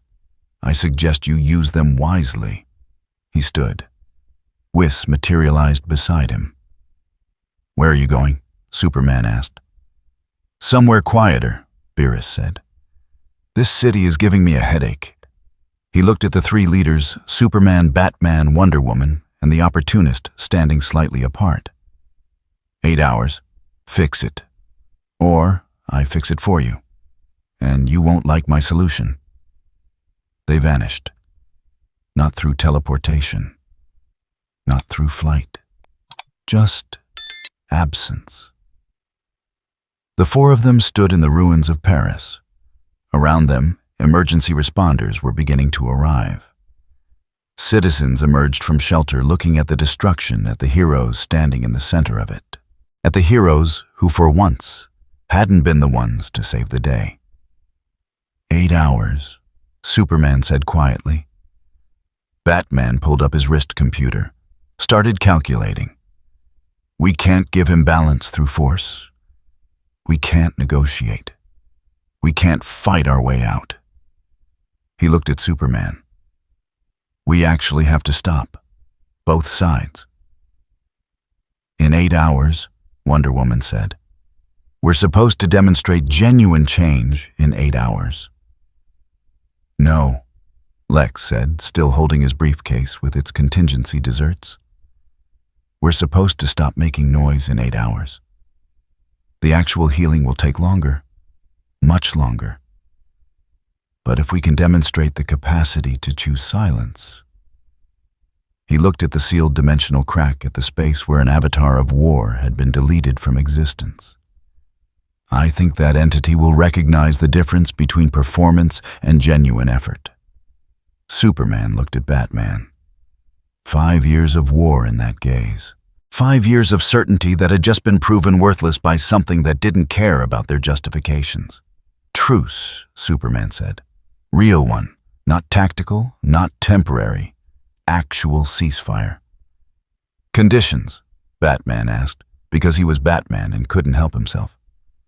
Later, Superman said. Right now, just silenced. Let the world hear what quiet sounds like. Then we figure out what comes after quiet. Batman considered. Every tactical instinct said this was a trap. Every strategic calculation said Superman would use the pause to rebuild. But the alternative was something that would delete them all, without hesitation or remorse. Truce. Batman agreed. Wonder Woman looked between them. Just like that 5 years of war, and you're stopping because something scared you into it. No, Batman said. We're stopping because something showed us that our war doesn't matter to the universe, only whether it's quiet. Lex opened his briefcase, looked at the desserts he'd prepared. The elaborate contingency plan that might still be necessary. 8 hours, he said. And then we find out if choosing silence is enough. They dispersed, back to their people, back to the forces that had been fighting for 5 years and would now have to learn how to stand down. Not because they wanted to, not because they'd been saved, because the universe had sent an auditor, and the audit wasn't finished yet. 4 hours remained. The world had gone quiet in a way it hadn't experienced in 5 years. Not the quiet of peace, no one was naive enough to call it that, but the quiet of two armies standing across a field from each other, both deciding simultaneously that the next move would be the last mistake either of them made. In Gotham, insurgency fighters sat in safe houses, weapons within reach but untouched. The order to stand down had come from Batman, and Batman's orders were followed. But the silence felt wrong. Like the moment before a building collapsed. In Metropolis, regime enforcers stood at their posts watching streets they could no longer monitor through cameras. The surveillance grid was gone. The certainty that came with omniscience was gone. All that remained was the hollow awareness that Superman had ordered them to do nothing, and doing nothing felt like surrender. Across Earth, people emerged cautiously into streets that felt different. The cameras were still there, dead eyes staring at nothing. The patrol routes were still marked. But the weight of being watched, the pressure of constant observation that had lifted. Some celebrated quietly. Others waited for the trap to spring. Most just existed uncertain whether this was freedom or just a different kind of cage. In a monastery in the mountains of Tibet, far from the noise of cities and the screaming of war, Beerus sat cross-legged on a stone terrace. The monastery's monks had been surprised by his arrival, two figures appearing from nowhere, but had offered hospitality with the kind of calm that came from centuries of practice. Whis stood nearby, observing the sunset with appreciation. "Peaceful here," he noted. "Relatively speaking?" Beerus's ears twitched. "Still loud, just quieter than the rest of this planet. 4 hours remaining, Lord Beerus. Do you believe they'll succeed?" Beerus didn't answer immediately. Below in the valley, he could sense Earth's population. 7 billion minds, most of them unaware that their continued existence hung on a decision being made by a handful of individuals who'd spent 5 years proving they couldn't be trusted with such decisions. "Doesn't matter if I believe it," Beerus said finally. "Matters if they do it. And if they don't..." Beerus's tail swished once. "Then I do what I came here to do. Reset the imbalance. That would mean..." "I know what it would mean," Beerus interrupted. His voice carried no emotion, no regret, just acknowledgement of what balance sometimes required. "But I'm not here to save them. I'm here to stop the noise." Whis absorbed that. "And yet, you gave them time. You could have reset immediately." "Could have," Beerus agreed. "But there's a difference between a world that's broken and a world that's breaking. Broken can be reset. Breaking can sometimes fix itself." His eyes remained closed. "We'll see which one this is." In Paris, the cleanup had begun. Emergency crews worked through rubble while citizens tried to return to something resembling normalcy. The destruction was significant, but localized. Beerus had contained the fight, whether intentionally or simply because he hadn't cared enough to let it spread. Lex Luthor stood in what remained of the cafe briefcase, still in hand. He'd been there for hours, watching the sun descend, calculating probabilities, running scenarios in his mind that all ended the same way. His phone buzzed. Superman's number. "Luthor." Superman's voice came through tight with control. "We need to talk. All of us. Final discussion before the deadline. Location: the Hall of Justice, 1 hour. Bring your contingency." The line went dead. Lex looked at his briefcase, at the desserts carefully preserved inside. The gesture that might buy them minutes, hours, or nothing at all. He made his way to Paris's intact transit system's briefcase in hand, and began the journey to meet with people who'd spent 5 years as enemies and now had to become something else. Not allies, not friends, just quiet. The Hall of Justice felt different this time. The same rubble, the same broken architecture. But the energy had changed. The last time they'd gathered here, it had been desperate improvisation. Now, it felt more like a funeral. Both sides assembled in the central chamber. Smaller groups this time, just the decision-makers. Regime Superman, Wonder Woman, Cyborg. Insurgency Batman. Green Lantern, Black Canary. Neutral Lex Luthor standing slightly apart, briefcase on a piece of rubble in front of him. And in the corner, barely visible, Harley Quinn, who'd somehow found her way in again, and no one had bothered to make her leave. Superman spoke first. 4 hours. We've maintained the ceasefire. No engagements, no escalations. Both sides have held. That's not enough, Batman said flatly. Silence isn't balance. It's just delayed noise. Then what is balance? Wonder Woman demanded. We've been asking that question for 12 hours. No one has an answer. Because you're asking the wrong question, Lex interjected. All eyes turned to him. You're asking what balance looks like. You should be asking what imbalance was. He pulled up a holographic display from his wrist computer. Not tactical data this time, just information. 5 years ago, Superman established the regime in response to Metropolis. The regime created the insurgency. The insurgency necessitated harder regime crackdowns. The crackdowns bred more resistance, round and round. Each action creating an equal and opposite reaction, both sides convinced they were responding to the other, when really you were just, he gestured at the data, amplifying each other. A feedback loop, Cyborg said quietly. We were the imbalance. You are the imbalance, Lex corrected. Present tense, because standing down for 4 hours doesn't break the loop. It just pauses it. Green Lantern's ring flared. So what do you want both sides to just surrender? Admit we were wrong? I want you to stop thinking in terms of sides, Lex said. That's the loop.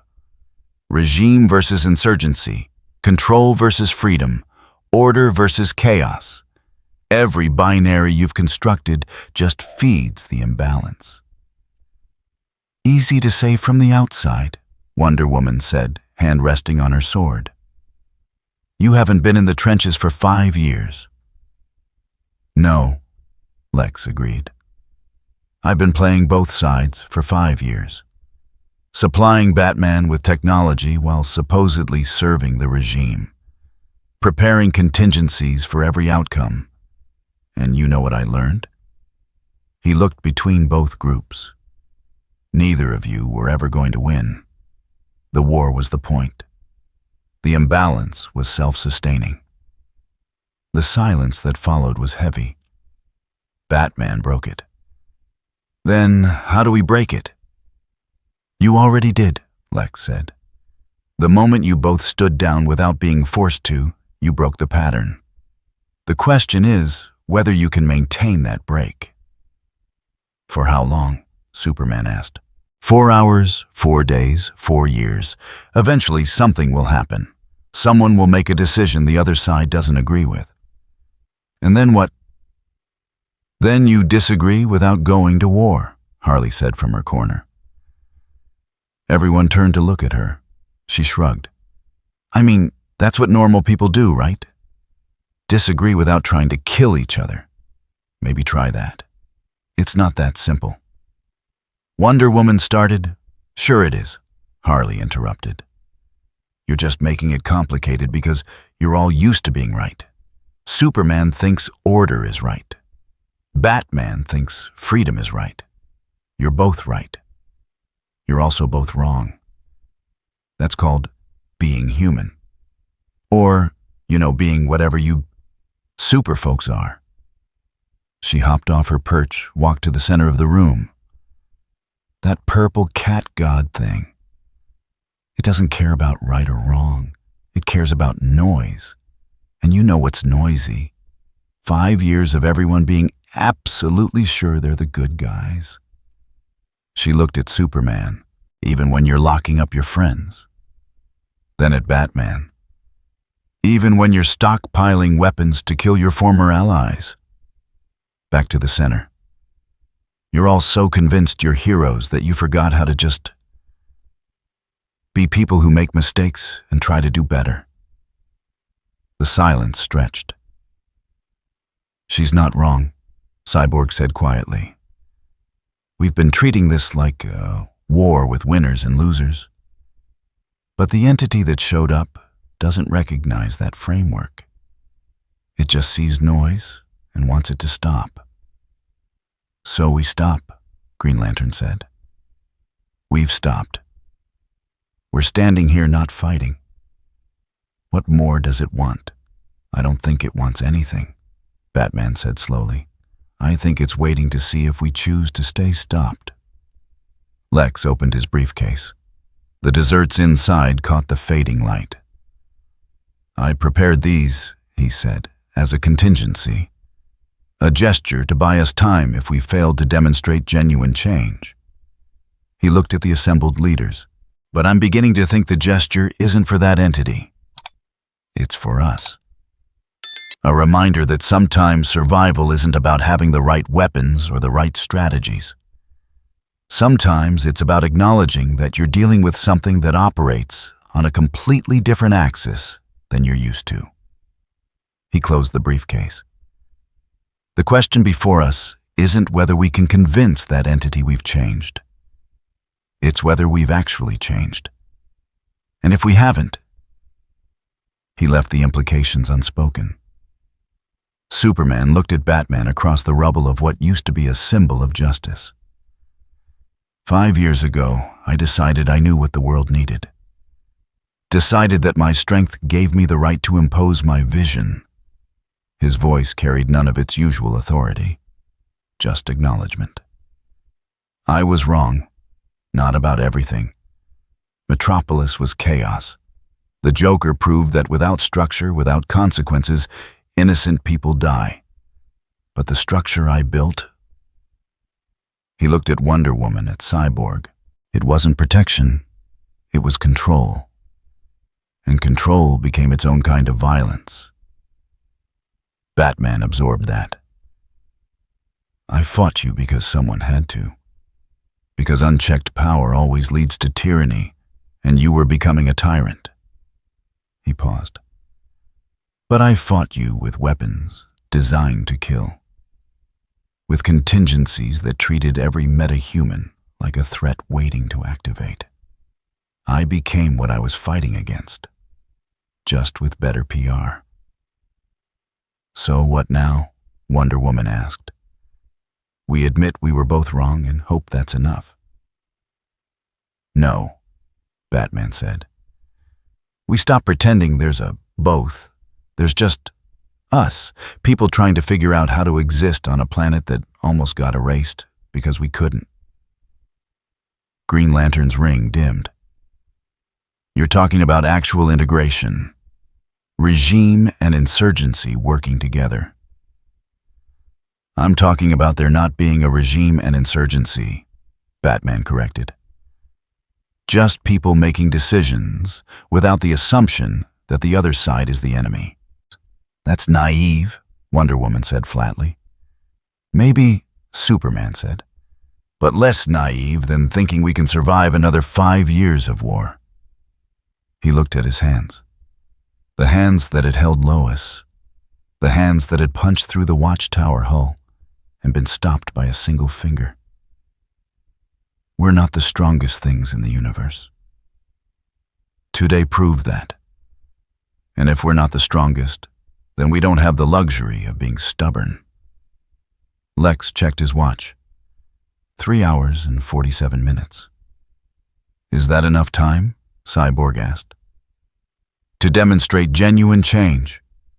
There's no demonstration, Batman said. Either we've changed or we haven't. Either we choose to stay quiet or we don't. And that entity will know the difference. He pulled up a holographic display.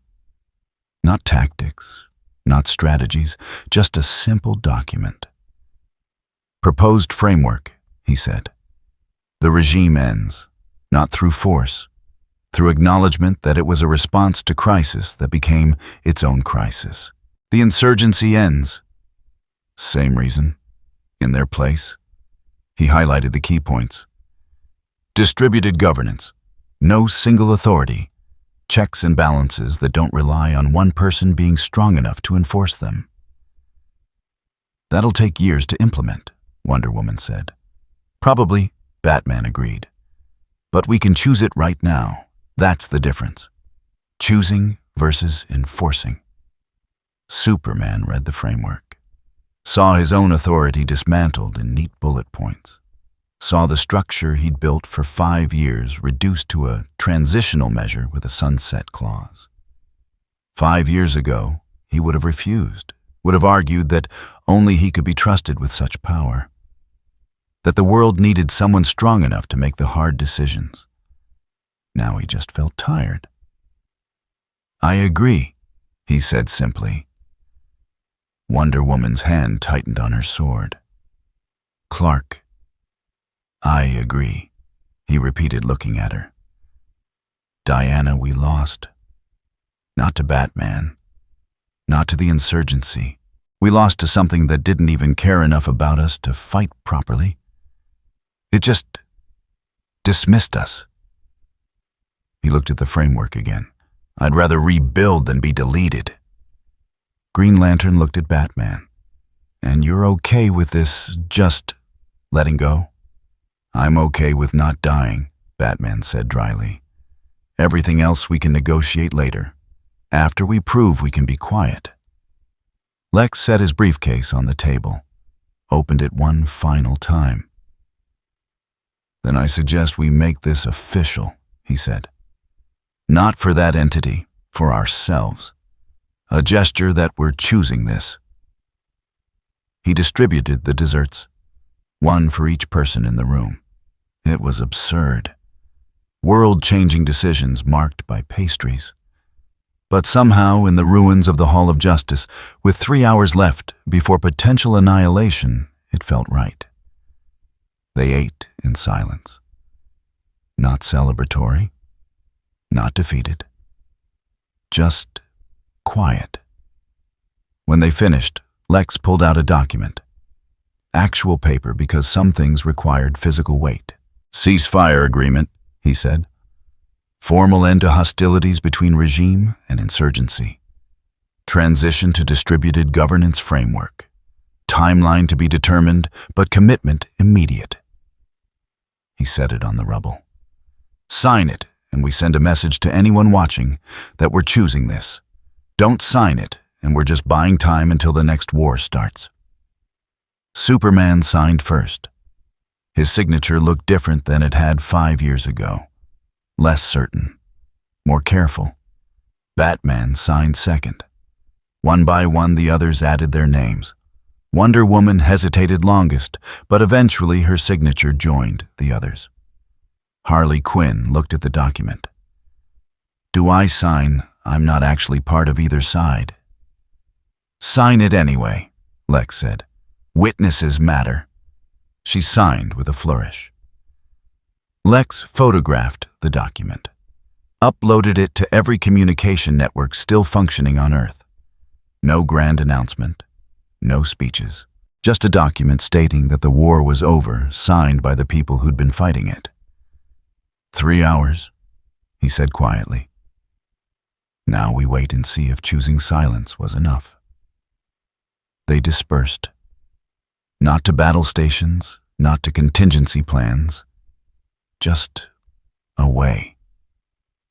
To spend the remaining time in whatever way felt right before finding out if they'd done enough to survive. In the monastery in Tibet, Beerus opened his eyes. They made a choice. Whis observed. They signed a paper, Beerus corrected.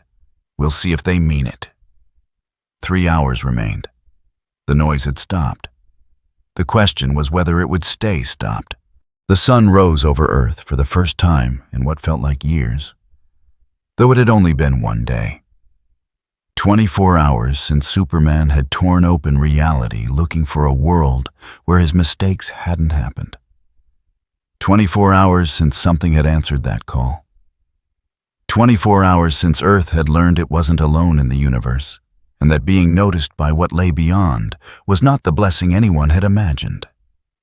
In the monastery in Tibet, Beerus stood on the terrace, watching the dawn. Whis materialized beside him, staff in hand, reading the final traces of Earth's energy signature. The imbalance has decreased, Whis said, tilting his head as he processed the data. Not resolved, not corrected, but decreased.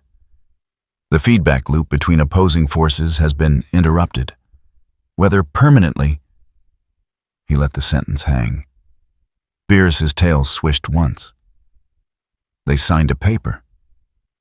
They made a choice, Whis corrected gently. The paper was just how they formalized it. What matters is whether they continue making that choice. And if they don't, then you'll hear about it, Whis said.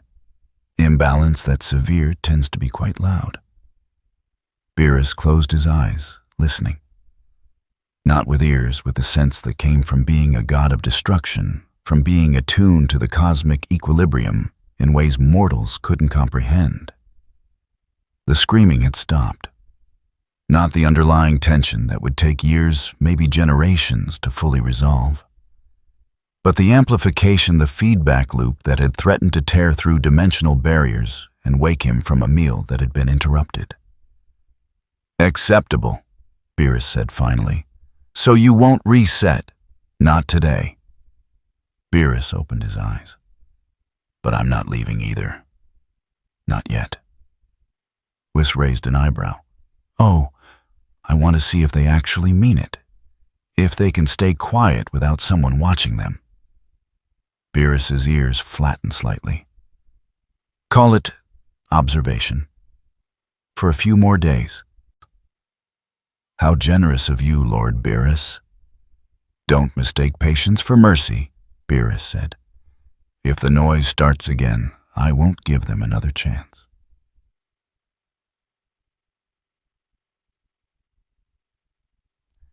In Metropolis, Superman stood in front of the memorial wall, the names carved into steel.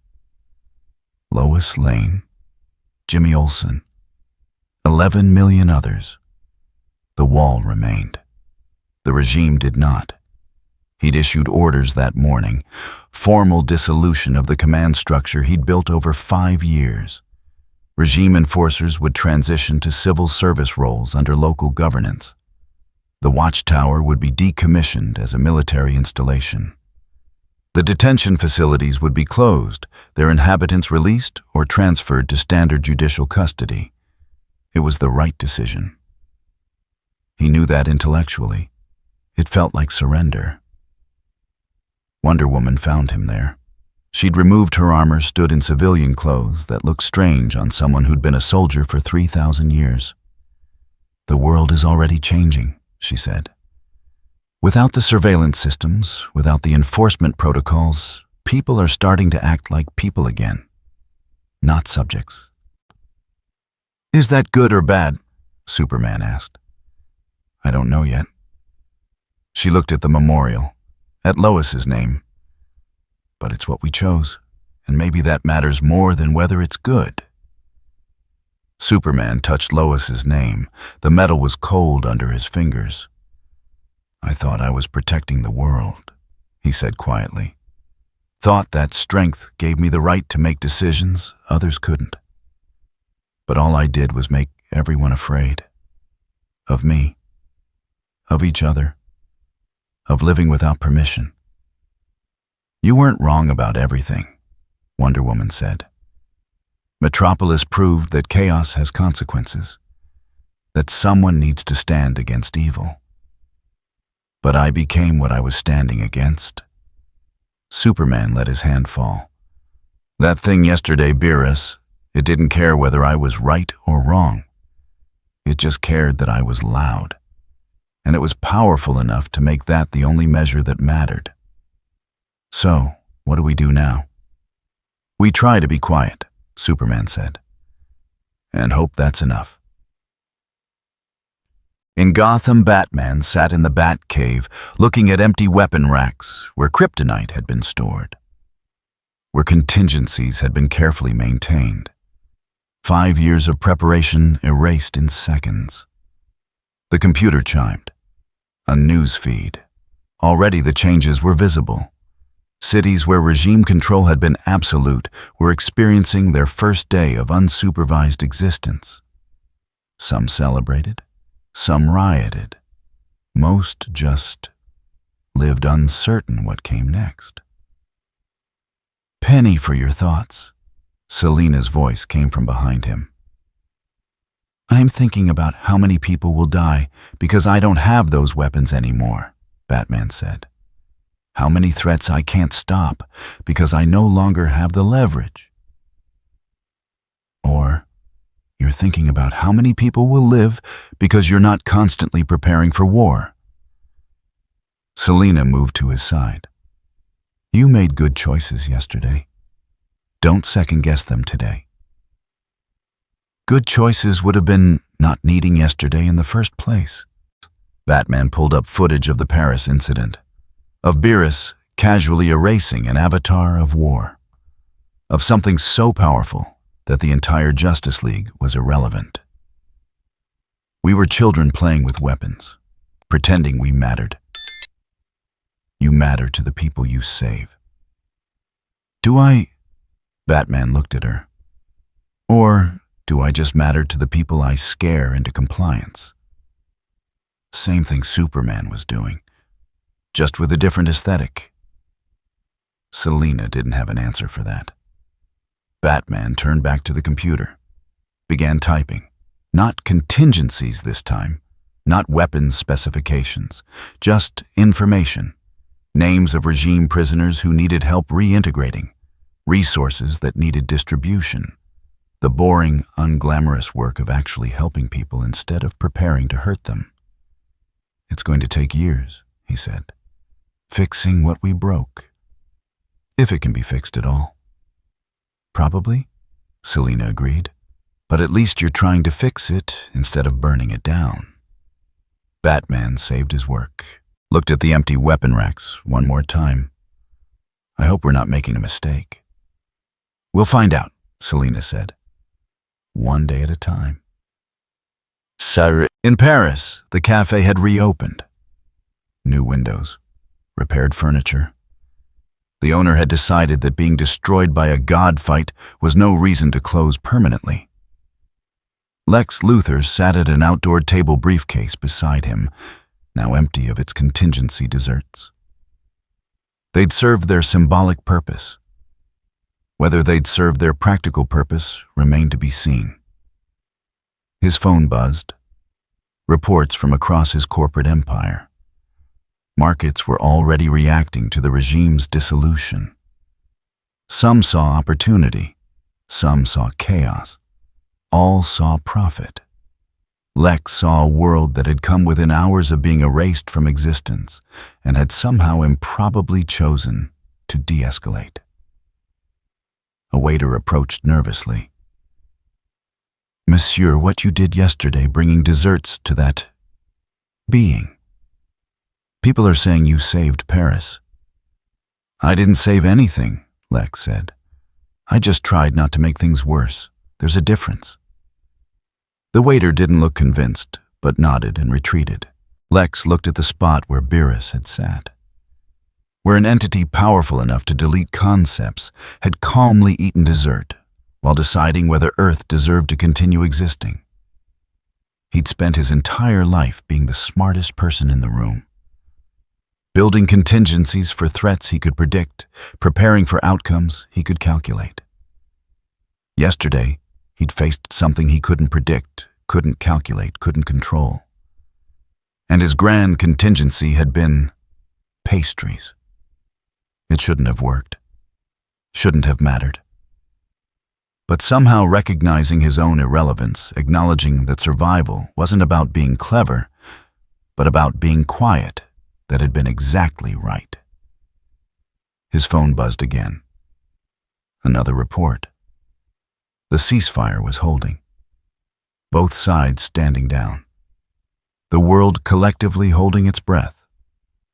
Lex paid for his coffee, picked up his empty briefcase, and walked away from the cafe. The world hadn't been saved. It had been given a chance to save itself. Whether it would take that chance remained to be seen. In the Hall of Justice, Harley Quinn sat on the rubble swinging her legs, looking at the document still lying where they'd signed it. The official end of the war, signatures in ink that could have been blood. Pretty anticlimactic, huh? She said to no one in particular. Green Lantern landed nearby. He'd been doing aerial reconnaissance, old habits dying hard. What are you still doing here? He asked. Waiting to see if it's real, Harley said. The peace thing. Or if we're just all collectively pretending until something breaks. You think something will break? I think people are people, Harley said. And people are real good at finding reasons to hurt each other. But maybe... She looked at the document. Maybe this time they're scared enough to try something different. That's not a great foundation for peace, Green Lantern said. Fear? Nah, Harley agreed. But it's a start, and starts are better than nothing. She hopped off the rubble. Besides, that purple cat thing is still out there somewhere, watching, waiting to see if we learned our lesson. You think it's really gone? Harley laughed. Gone now. It's just quiet. Same thing it wants us to be. She started walking toward the exit. And if we're smart, we'll stay quiet. Because I don't think it gives third chances. Green Lantern watched her go. Looked at the ruined hall. At the symbol of justice that had been broken by people claiming to uphold it. His ring flickered. Still connected to the emotional spectrum. Still drawing power from will. He flew off back to patrol because someone had to. Even in a world trying to learn how to be quiet, someone still had to watch. Retell. In the monastery in Tibet, Beerus accepted tea from one of the monks. The old man offered it with a bow, seemingly unbothered by the fact that he was serving an entity that could erase his entire reality. Your world is fortunate, the monk said in accented English. Why? Beerus asked. Because you gave them a choice. Many forces that powerful simply impose their will. I did impose my will, Beerus said. I told them to be quiet or be deleted. But you gave them time to choose, the monk insisted. That is a gift, whether they recognize it or not. Beerus sipped the tea. It was acceptable. Not exceptional, but acceptable. They chose survival, he said. That's not the same as choosing change. No, the monk agreed. But survival requires they maintain the change, and maintaining requires effort. Effort requires investment. Investment requires caring. He smiled. You gave them a reason to care about being quiet. That is more than most people have. Whis materialized on the terrace. Lord Beerus, I've completed the final assessment. The dimensional barriers have stabilized. No more leaks, no more conceptual bleed-through. Earth's imbalance has decreased to manageable levels. Meaning it's no longer making noise that extends beyond its local reality cluster. Whis tapped his staff. You could reasonably leave and expect not to be disturbed by this world again. At least not in the immediate future. Beerus finished his tea, set down the cup with deliberate care. We'll stay another day, he said. Just to be sure. As you wish, Lord Beerus. The monk bowed and retreated, leaving Beerus and Whis alone on the terrace. You're being unusually patient, Whis observed. I'm being thorough, Beerus corrected. There's a difference. Of course. They stood in silence, watching the sun climb higher over a world that had learned, however reluctantly, that it was not the center of the universe. That there were forces beyond its comprehension that didn't care about its wars, its justifications, and its certainties. That sometimes survival required nothing more complicated than being quiet. In Metropolis, in Gotham, in Paris, in cities across Earth, people woke to a world that felt different. The cameras were still there, dead eyes on every corner. The patrol routes were still marked. The prison camps still stood empty, waiting to be repurposed or demolished. But the weight, the constant pressure of living in a world at war with itself had lifted. Not gone, not erased, just lighter. Superman stood at his window in what had been regime headquarters, looking out over the city he'd once believed he could save through control. Batman sat in the Batcave, staring at contingency plans he'd never use again. Wonder Woman walked through empty training rooms, sword in hand, wondering what warriors did when the war was over. Lex Luthor made calculations about the future contingencies within contingencies, because survival was a skill he'd perfected And somewhere in Tibet, a god of destruction drank tea and waited to see if Earth could learn what balance actually meant. The world had not been saved. It had been given a warning. And for now, for this moment, that was enough. The noise had stopped. The question was how long the silence would last. So, 3 days later, in orbit beyond Neptune, Darkside stood before a viewport watching Earth turn on its distant axis. Beside him, one of his advisors spoke quietly.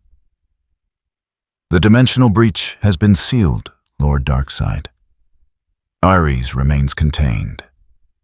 The incident has been resolved." "Resolved?" Darkside repeated, voice carrying the weight of stars. An interesting word. He watched Earth, that tiny blue marble, where Superman and his regime had created such noise that it had attracted attention from realms Darkside himself treated with caution. "Should we move against Earth while their forces are in disarray?" "No." Darkside's eyes glowed red.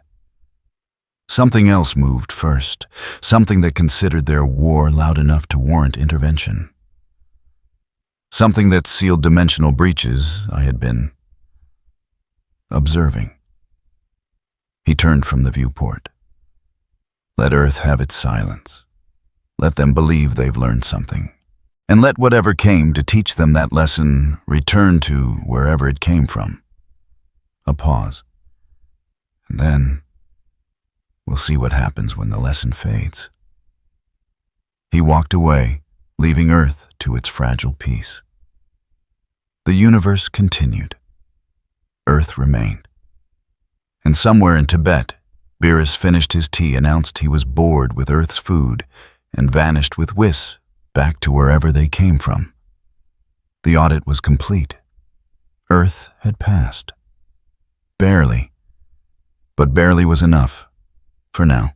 In 24 hours, Beerus accomplished what 5 years of war could not. He forced injustice into silence. And he did it the simplest way possible. Superman was no longer the brutal tyrant. Batman, a wolf stripped of its fangs. Beerus didn't solve their problems for them. He simply erased what amplified the conflict, then stood back and watched them decide for themselves. The injustice world remained broken. Metropolis remained a wound that nothing could heal. 5 years of war left scars that ran deep.